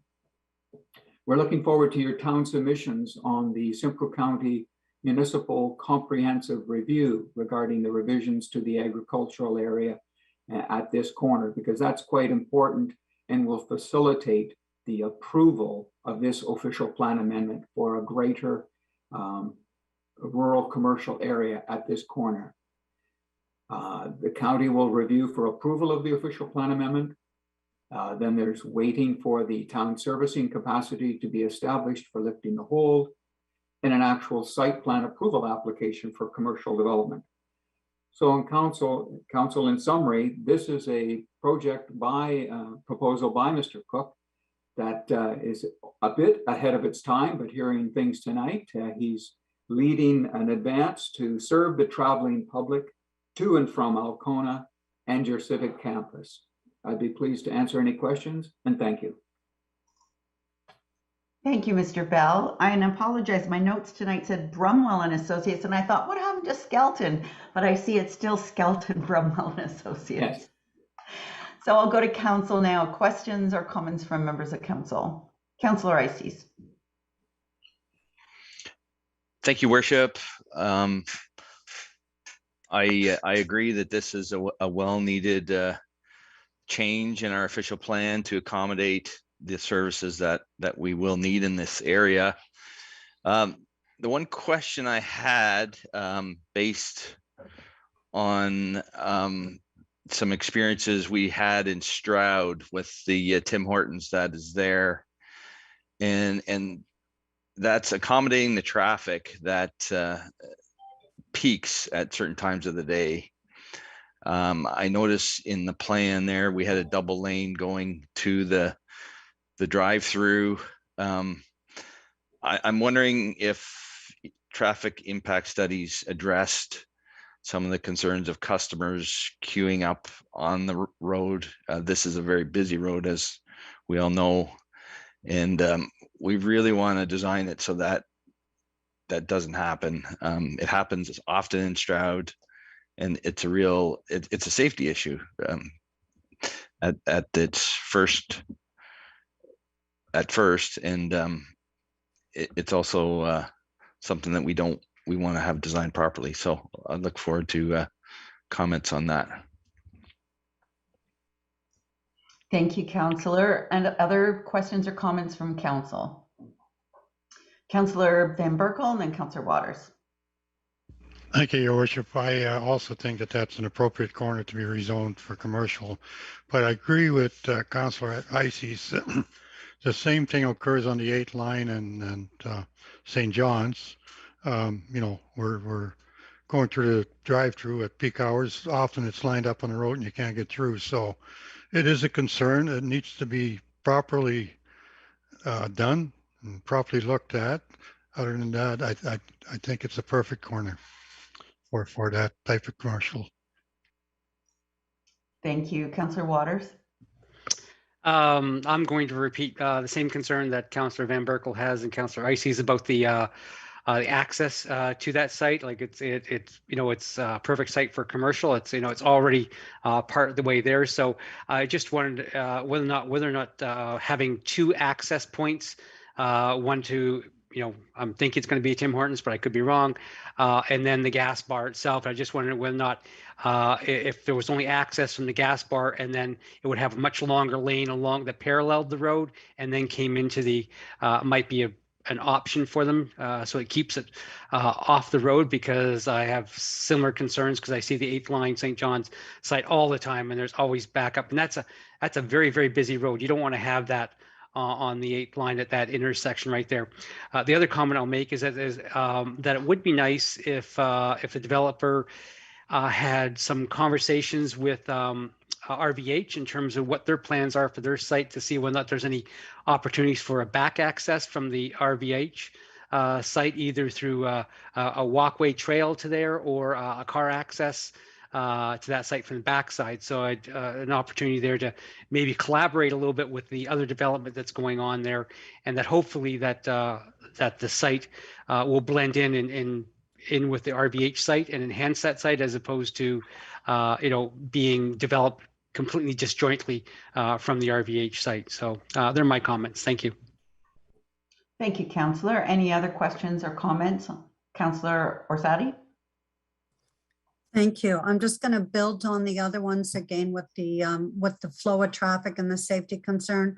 Not only the entrance and the flow of the traffic going in here by the car wash exiting, but there's also the exit going onto Innisfil Beach Road, and motorists trying to turn west and cut across traffic coming from the eastbound. I have been there and witnessed an accident right in front of me, and it's quite a blind spot. So I don't know what the future plans are for that section of Innisfil Beach Road, whether it'll be mediums going down there that will prevent that turning westbound from that exit. But I think it's something that needs to be considered. And again, I have the same concerns with, drive-through restaurants. It seems to be the thing that people have. They're in a hurry, going to the hospital, picking it up, makes sense. Certainly a perfect corner for this, just the flow of traffic again. Thank you. Thank you, Councillor Orsatti. Any other questions or comments from members of council? Mr. Bell, can I assume that the this site plan, the one that's in the report, is consistent with the widenings on County Road 21 and County Road 4 going to happen? Mayor Dolan and Clerk's office, could you go back to the conceptual plan? I think it's the third slide. And now recognizing, yes, that was the one. One back. There. Recognizing that this is a conceptual plan, actually very conceptual, because the servicing is not to be here for several years and a lot could change in the market. Simcoe County has already acquired the road widenings that they wanted on Innisfil Beach Road. The traffic pattern through the site shows and was analyzed in the traffic impact study to be adequate. However, with the council's questions, I've taken great note of them. There will be a further review of this. However, the real response, council, will be in the development of the actual site plan for commercial uses, paying great attention to access, to traffic lanes, to backup, to left turns and right turns, all of that at the site plan stage. And the relative to the opportunity for perhaps traffic interconnection with the Rvh South Campus, I point out that this property does not actually abut or share a border with the Rvh campus. It's a good suggestion. It may be worthwhile, but that's in relation to the broader economic employment district involving other lands than for consideration of interactions and sharing between the Rvh property and the Cook commercial corner. That's all. Thank you, Mr. Bell. Any other questions from members of council? We'll now hear from those members of the public who have questions regarding the proposed amendment before council votes on receiving the report and all comments provided during this meeting. The speaking order is now on the screen. When it is your turn, you'll have 5 minutes to express your questions or concerns, and town staff will be capturing your comments as we progress. Once your 5 minutes are up, please turn off your video and audio, and I will call on the next speaker's name. Once all speakers on the list have spoken, I will ask for any additional speakers, and at that time, please turn on your video only, raise your hand, and I'll call on that speaker for an additional 5 minutes. During the meeting, once you've provided any comment, you may remain in the meeting, but please do not turn on your audio or your video back on. You may also leave the meeting and watch on the town's YouTube live stream. So I'll now ask Pat Neely to please turn on her video and audio and state your full name for the record, and we look forward to your comments. I don't see that there is Pat Neely in the meeting this evening, so perhaps clerks can reach out in case she had some technical difficulties and ask her if she could please express her comments in writing to town staff. Thank you. Next, we'll go to Sadek Chowdhury.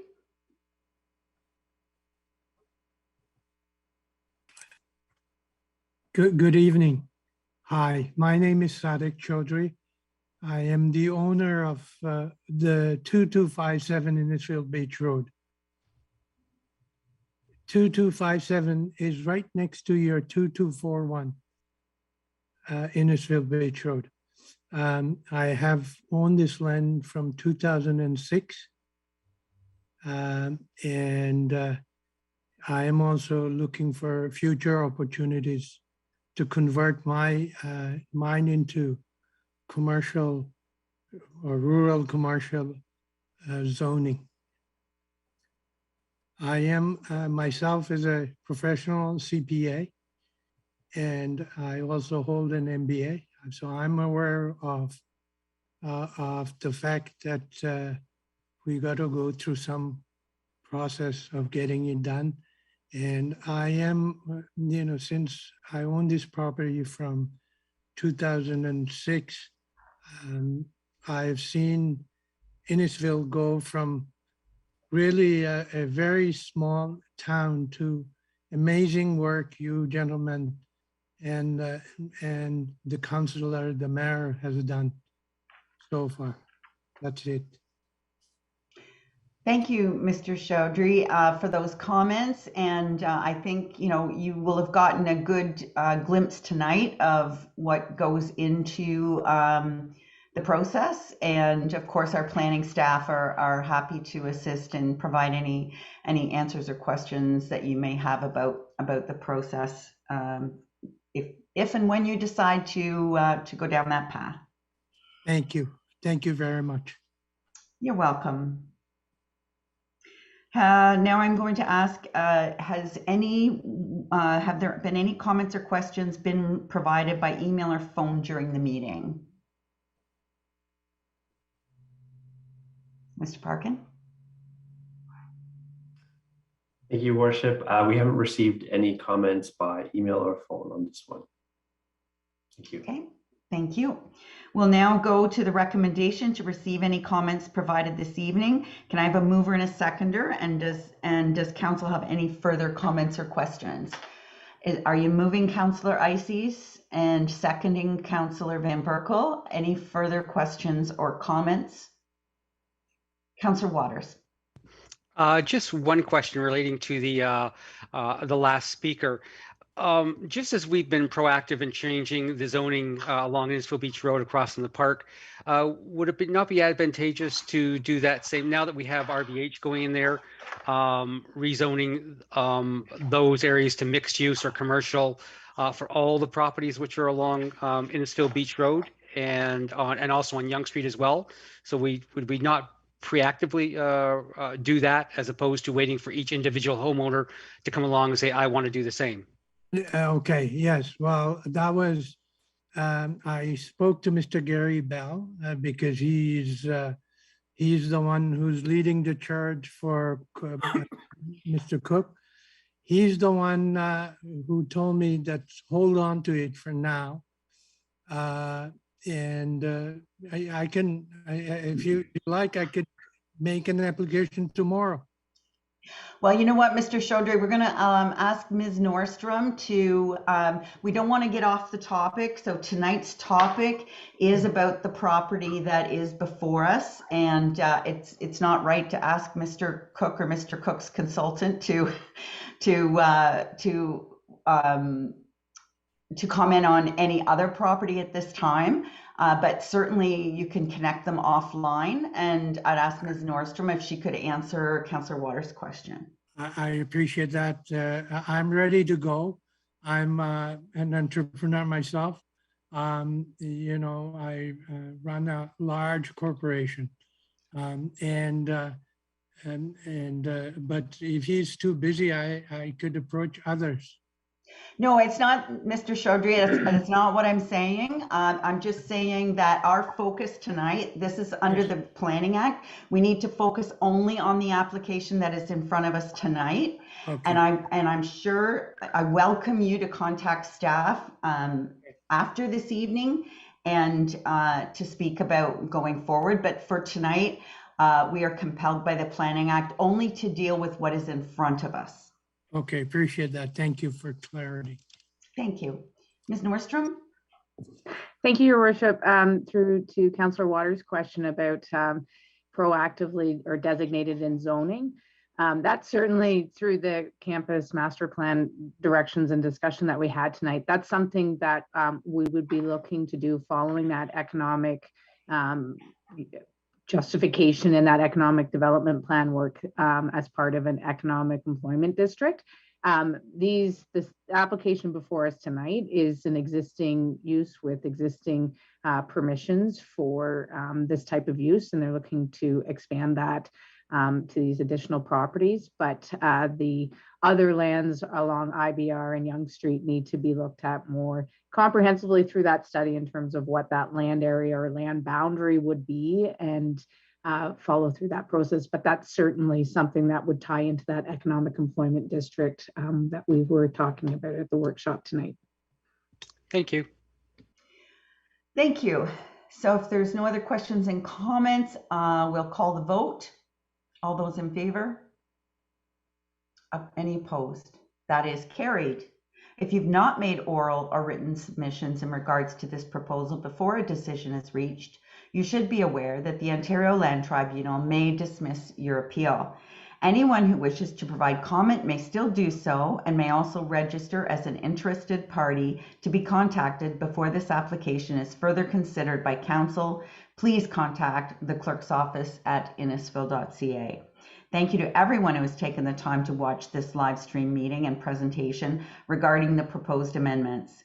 Anyone who wishes to provide comment may still do so and may also register as an interested party to be contacted before this bylaw is considered by council. Please contact the clerk's office at clerksoffice@innisfil.ca. And council thanks all of you for your participation. And we will now move quickly into public meeting number 2. The next item on tonight's agenda is regarding proposed draft plan of subdivision, official plan amendment, and zoning bylaw amendment applications for 881 Hoffland Street. We will hear from town staff and a consultant on behalf of the applicant regarding the proposed application. Council may have a few questions or provide comment, and then we will have an opportunity for public consultation where members of the public who have pre-registered. Should any member of the public watching the live stream wish to make comment during the meeting, they can email clerk services where the deputy clerk will be monitoring for input and will provide your comments to council and town staff during the meeting, which will become part of the meeting record. We will hear from the town clerk, Mr. Parkin, now on how the public notice of this meeting was provided. Mr. Parkin. Thank you, Your Worship. Notice for this public meeting was provided to required agencies on February 17th, 2022. And the notice was also circulated to all landowners within 120 meters of the subject lands on February 23rd, in accordance with Ontario regulations. Corresponding signage was posted on the property on February 23rd, and notice was provided in the March 3rd, 2022 issue of the Innisfil Journal. Information and materials respecting this application were also posted on the town's Get Involved page. Thank you. Has any correspondence been received by the clerk's department concerning the proposed amendments? Your Worship, no correspondence has been received on this item as well. And just a reminder, members of the public may comment or register their interest during the meeting or up until council makes a decision on the application by contacting the clerk's office. Thank you. Thank you, Mr. Clerk. Just one clarification. I was copied on an email, I believe from Mr. George Munshaw. It might not have gone to clerks. It might have gone straight to the planning department. So we'll make sure that you get a copy, or we'll make sure planning gets you a copy so that clerk services can make sure it forms part of the record. That'd be great. Thank you.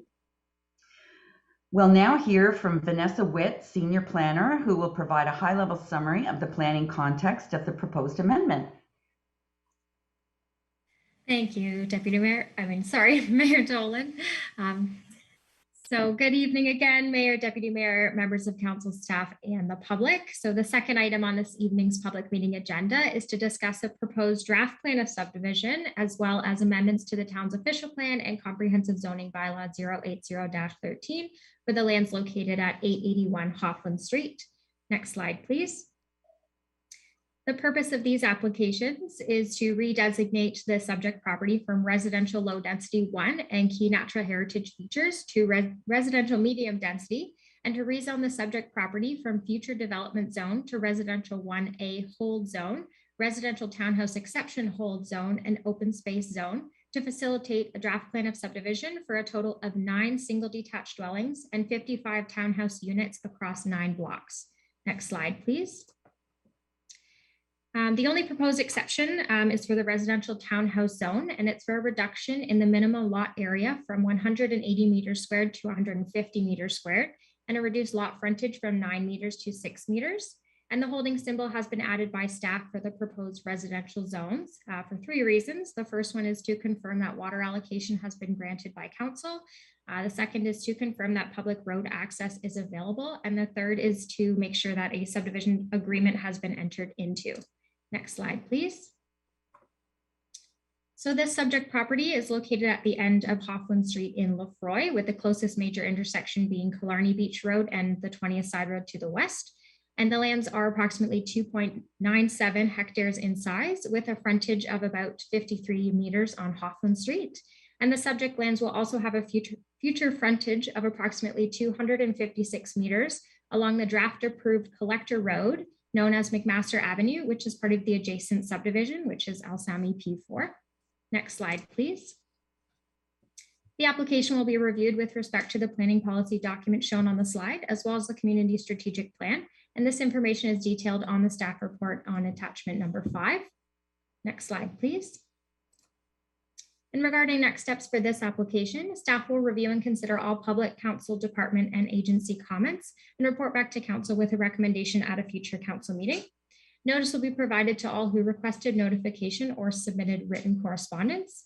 And staff note that if the official plan amendment is adopted by town council and approved by the county Simcoe, and the zoning bylaw amendment and draft plan of subdivision applications are approved by town council, a subsequent site plan control process will be required to facilitate and regulate the proposed townhouse blocks under Section 41 of the Planning Act. And so far, staff have heard from 3 members of the public who were seeking further details on the proposal. And following this presentation, the applicant will be providing further details as part of their presentation. Next slide, please. So town staff are present tonight to answer any questions that council or members of the public may have. And if any questions or comments arise after this meeting, feel free to reach out to myself or provide your comments on the town's Get Involved website, which can be accessed using the QR code on the screen. Thank you. Thank you, Ms. Witt. We'll now hear from Lucy Pronk concerning the proposed amendment. Welcome. Thank you. Good evening, Your Worship, councillors, staff, and members of the public. My name is Lucy Pronk with KLM Planning Partners, and I'm here today on behalf of our client, 2723773 Ontario Limited. I think we can start with the next slide. Thank you. So we're here today because we've submitted applications for a draft plan of subdivision, official plan amendment, and zoning bylaw amendment for the lands known as 881 Hoffland Street in the community of Lefroy Belle-Ewer. And as Vanessa noted, the lands are generally located east of 20th Side Road, south of Killarney Beach Road, and west of Church Drive. The subject lands are generally rectangular in shape, approximately 2.97 hectares, and primarily vacant, with 1 existing single detached dwelling. As you can see from the figure we've got there on the slide, the lands have great connectivity. They're directly adjacent to the draft approved Lormel subdivision, north of the associated future Catholic Elementary School.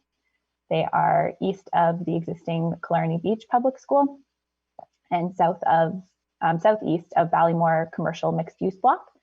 They're also within walking distance of the South Innisfil Community Center and the Lefroy Downtown Commercial Area. Next slide, please. So the proposed development will be accessed via McMaster Avenue, which is a proposed collector road that's shared with the neighboring draft approved Lormel subdivision, LCME P4. It will yield 9 single detached units along the east side of the property and an additional 55 townhouse units throughout for an overall density of 21.7 units per net hectare. And we'll also be introducing 0.03 hectares of parkland, which will be contributed to the neighboring Lormel Park and open space system in order to complete that system. And next slide, please. So we have reviewed the proposed development against all the relevant provincial policy and are of the opinion that the proposed development conforms and is consistent with the relevant policies. It's perhaps particularly worth noting that the lands are subject to a place to grow, which is the growth plan for the Greater Golden Horseshoe. And the growth plan provides growth targets to each municipality to ensure that growth can be managed and directed appropriately. So the proposed development will be contributing 193 persons and jobs, or 65 persons and jobs per hectare to the town of Innisfil's growth targets. Next slide, please. The subject lands are within the settlements designation of the Simcoe County official plan, and a significant portion of growth and development is to be directed to the settlements designation. So it's our opinion that the proposed development conforms to the settlements designation as it provides a mix of housing types and within a compact urban form. Next slide, please. So our application for a draft plan of subdivision has been submitted to facilitate this proposed development, and it features 9 single detached lots with a minimum lot frontage of 15.3 meters, 9 townhouse blocks, which provide 55 freehold townhouse units with a minimum lot frontage of 6.1 meters, 1 park block, which is 0.03 hectares in size, a significant portion of McMaster Avenue, which is a 23-meter collector, and 2 internal streets, which have a 20-meter width. And again, we're overall contributing 64 units, which is a density of 21.7 units per net hectare. Next slide, please. So in the Innisfil official plan, the subject lands are currently within the urban settlement area and are designated residential low density 1. In addition, they have a small remnant portion of hazard land overlay and key natural heritage feature on the northwest corner of the property. The lands are subject to area-specific policy 24.1, which relates to the unit mix, and site-specific policy 10.2.14, which requires a 21-meter rear yard adjacent to the existing dwellings on Church Drive. Next slide, please. So our official plan amendment is proposing to redesignate the entirety of the subject lands to medium density residential.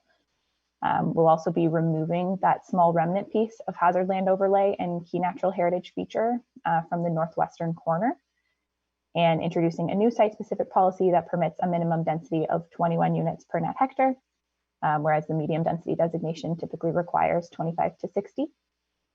And we'll be removing area-specific policy 24.1, which requires the greenfield lands, adhere to a specific unit mix where there's not more than 25% townhouses and not more than 14% semi-detached or small lot singles. Because as proposed, we're introducing a unit mix of 14% single detached dwellings and the remaining 86% will be townhomes. Next slide, please.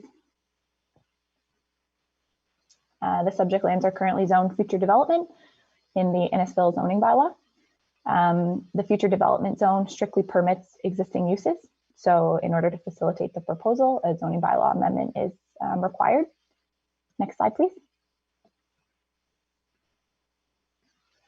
So our ZBA application is proposing to rezone the easterly portion, which consists of the single detached dwellings, to residential 1A zone, and the remainder of the homes to residential townhouse zone, with site-specific exceptions that Vanessa mentioned for lot frontage and area. And then we'll also be introducing an open space zone for the parkland component. Next slide, please.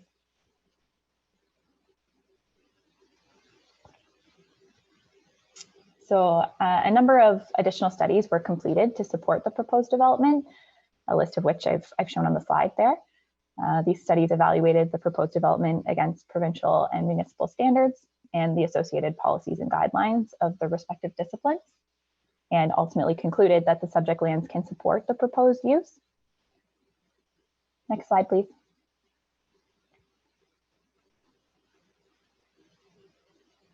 Yeah, so I'd like to thank everyone for their time this evening, and looking forward to a little bit of discussion. My colleague Keith McKinnon and I are both on the call, and we're available to answer any questions that you may have. Thank you. Thank you, Ms. Pronk. We'll start with Council. Are there any questions from Council? Councillor Van Berkel. Thank you, Your Worship. I did get the letter from Mr. Munshaw, and I feel that he being a lifelong resident of Lefroy, his comments should be heard publicly. And basically, he was opposing to the townhouses. He feels that that is part of Old Lefroy, and I agree with that. And that any development on Hoffland Street should be single lots and not townhouses. That's basically the gist of the letter that he sent in. And I just wanted to make sure that everybody knew that there was an objection to it. Thank you. Thank you, Councillor Van Berkel. I think Mr. Munshaw is on the call tonight, so perhaps he'll speak in a little while. I didn't know that. Yeah, I didn't. Yeah, but we'll get to that in just a minute. I'll just give Council the opportunity first, then we'll get right to the public. Councillor Nicol. Thank you, Worship. Yes, just wanted to mention as well, obviously we did receive that the letter from Mr. Munshaw. He was concerned about the location of the signage. That notice, obviously, we were told already that notice was presented to all residents within 120 meters, so everybody should have been given some heads up about this. To me, I think we need a variety of housing options, especially so close to the expanding Kearney Beach School. And then again, with these proposed separate school coming in that area as well too. So the existing subdivision that's coming through is going to be predominantly single detached homes. So I think there is an opportunity to provide some other housing options and some other densities. So obviously we'll hear from the public and from any other concerns, but it's good to see a bit of variety in the housing options in that area. Thank you. Thank you, Councillor. Any other questions or comments? Councillor Waters. Thank you, Your Worship. I do have a question around the 9 single detached houses backing onto the residents of Church Street. And I'm just wondering, what accommodation has the developer made for making sure that there's proper drainage around there, and that the Church Street residents aren't negatively impacted by any runoff from that development? Who wants to answer that? Ms. Pronk? Yeah, through you, Madam Mayor, to Councillor Waters. So we have submitted a functional servicing report and grading plan as part of this development. Ultimately, for the properties that are going to be along the Church Drive existing properties, we will be matching grade along there. And as it stands today, those properties drain onto our subject lands and then continue to the northwest. So we've proposed infiltration trenches at the rear of our single detached units. So they'll be, 1 meter wide, 1 meter deep, approximately 1 meter from the property line. So that's a low impact development measure that will ensure that we're capturing any additional runoff. And then that will ultimately be piped to the stormwater management pond that is proposed as part of LCM EP4 across McMaster. Thank you. Thank you. Other questions or comments? Councillor Orsatti. Thank you, Your Worship. Yes, just looking at this, it is a draft plan. agree with Councillor Nickel that, we need to provide different housing options throughout our community, especially for young families to be able to get into the housing market and to protect our land, to be able to accommodate 55 townhouse units in here, preserves a lot of outstanding land that we have. I do have a question though, in looking at accommodating 9 blocks of 55 townhouse units. Will there be any consideration for visitor parking space?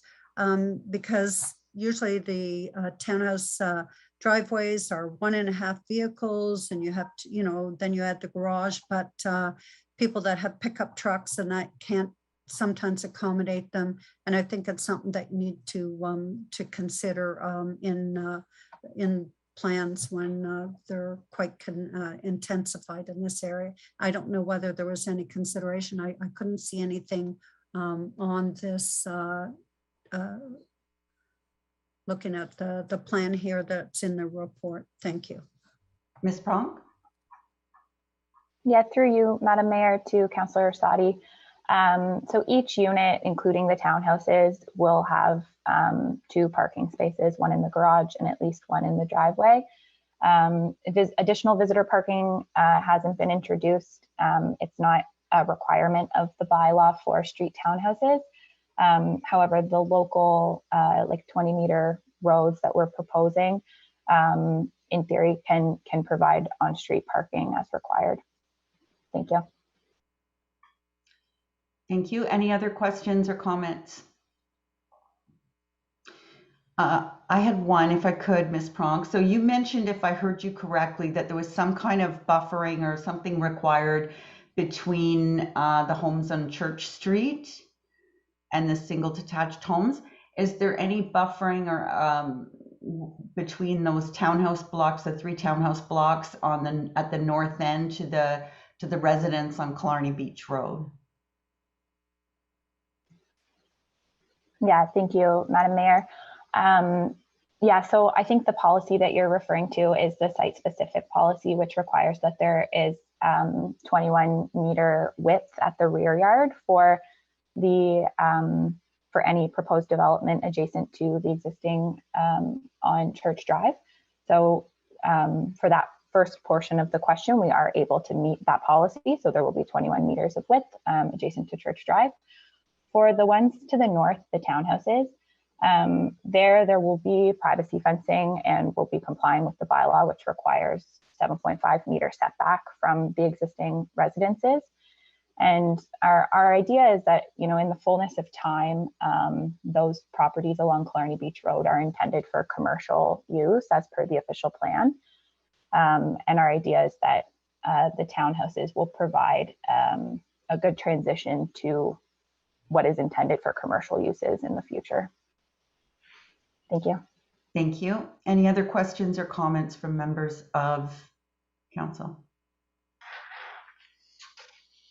Seeing none, we'll now hear from those members of the public who have questions regarding the proposed amendment before council receives the presentations, report, and all the comments provided during this meeting.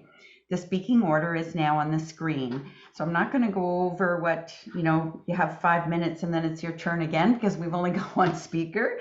So I'm not going to go through that part. During the meeting, once you've provided your comment, you may remain in the meeting, but please turn off your audio or video. Please do not turn your audio or video back on. You may also leave the meeting and watch on the town's YouTube live stream.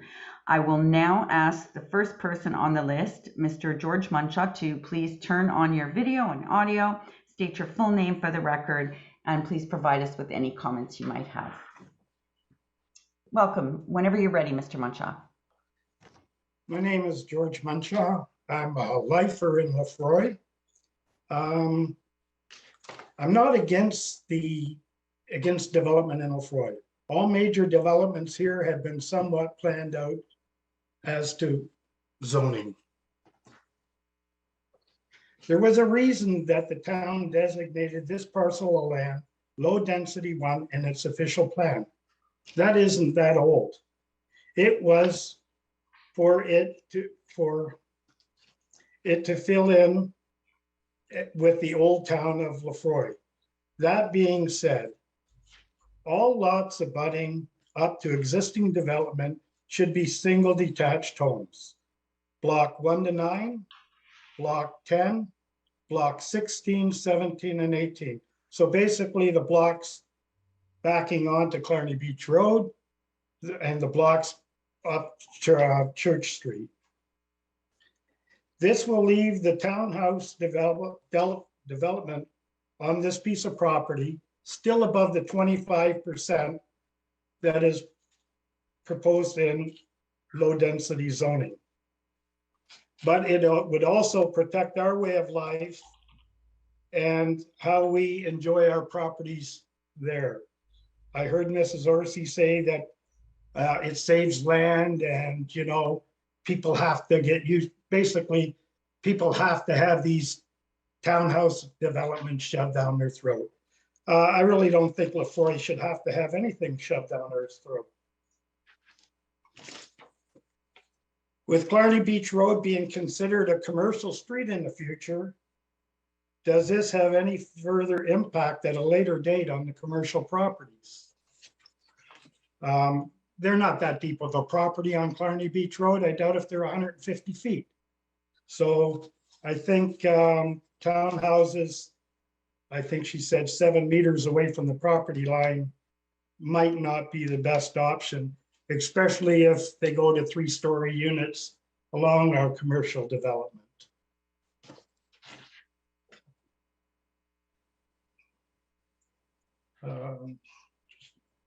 And I'd also like to know what happens to Hoffman Street.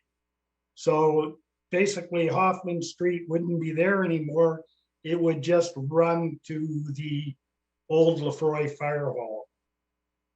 So that leaves a little bit of a fly in the ointment there, I think.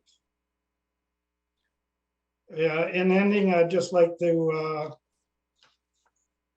ask council and planning department to really give this the attention it deserves and the people of Lefroy deserve, an outcome that they can be proud of. We've been here forever. We're the old part of the town. We understand that the new developments may change and have impact on our lives. And we're all through that. But to have 55 townhouses on 1 and 2.5 hectares of land in the middle of the town, that 100-year-old homes, you know, I heard that, you know, it's going to change to the commercial in the future, but who knows? My property's commercial. My house is 40 years old. I got a beautiful spot there. No saying I'm going to become a commercial piece of property. So why shouldn't I be able to enjoy it the way I want?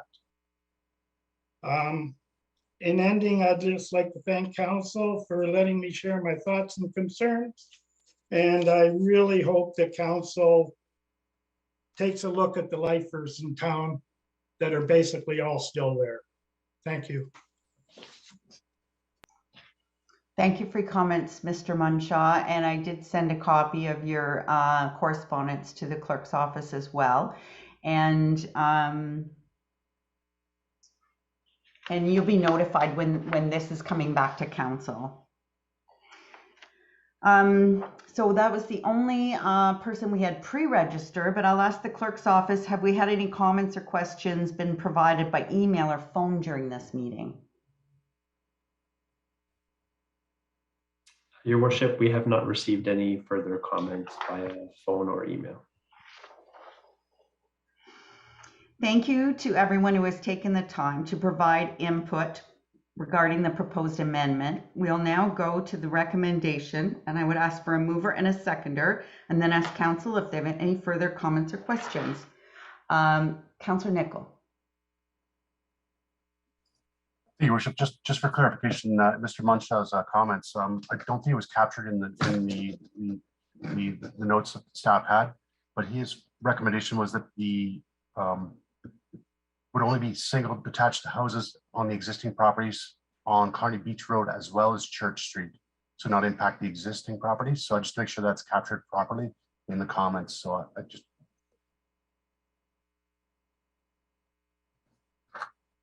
Thank you. Thank you. Thank you for that. And requesting clarification on the status of Hoffland Street. Yes. Thank you. Mover and a seconder for the recommendation, please. Councillor Fowler, Councillor Nicol. Any further questions or comments from members of council? Seeing none, all those in favor of the recommendation, and this is a recommendation to receive the information and the comments at the public meeting as part of any future recommendation report that will be coming forward. All those in favor? I already said that, didn't I? Sorry. Now we voted. Oh, Councillor Payne, did you have a question or were you voting? No. Okay. If you have not made oral or written submissions in regards to this proposal before a decision is reached, then you should be aware that the Ontario Land Tribunal may dismiss your appeal. Anyone who wishes to provide comment may still do so and may also register as an interested party to be contacted before this application is further considered by council. Please contact clerk's office at innisfil.ca. And council thanks everyone for their participation. So that takes care of our business for this evening. And thank you to staff. Thank you to all of those who were tuning in tonight for our workshop and our planning public meetings.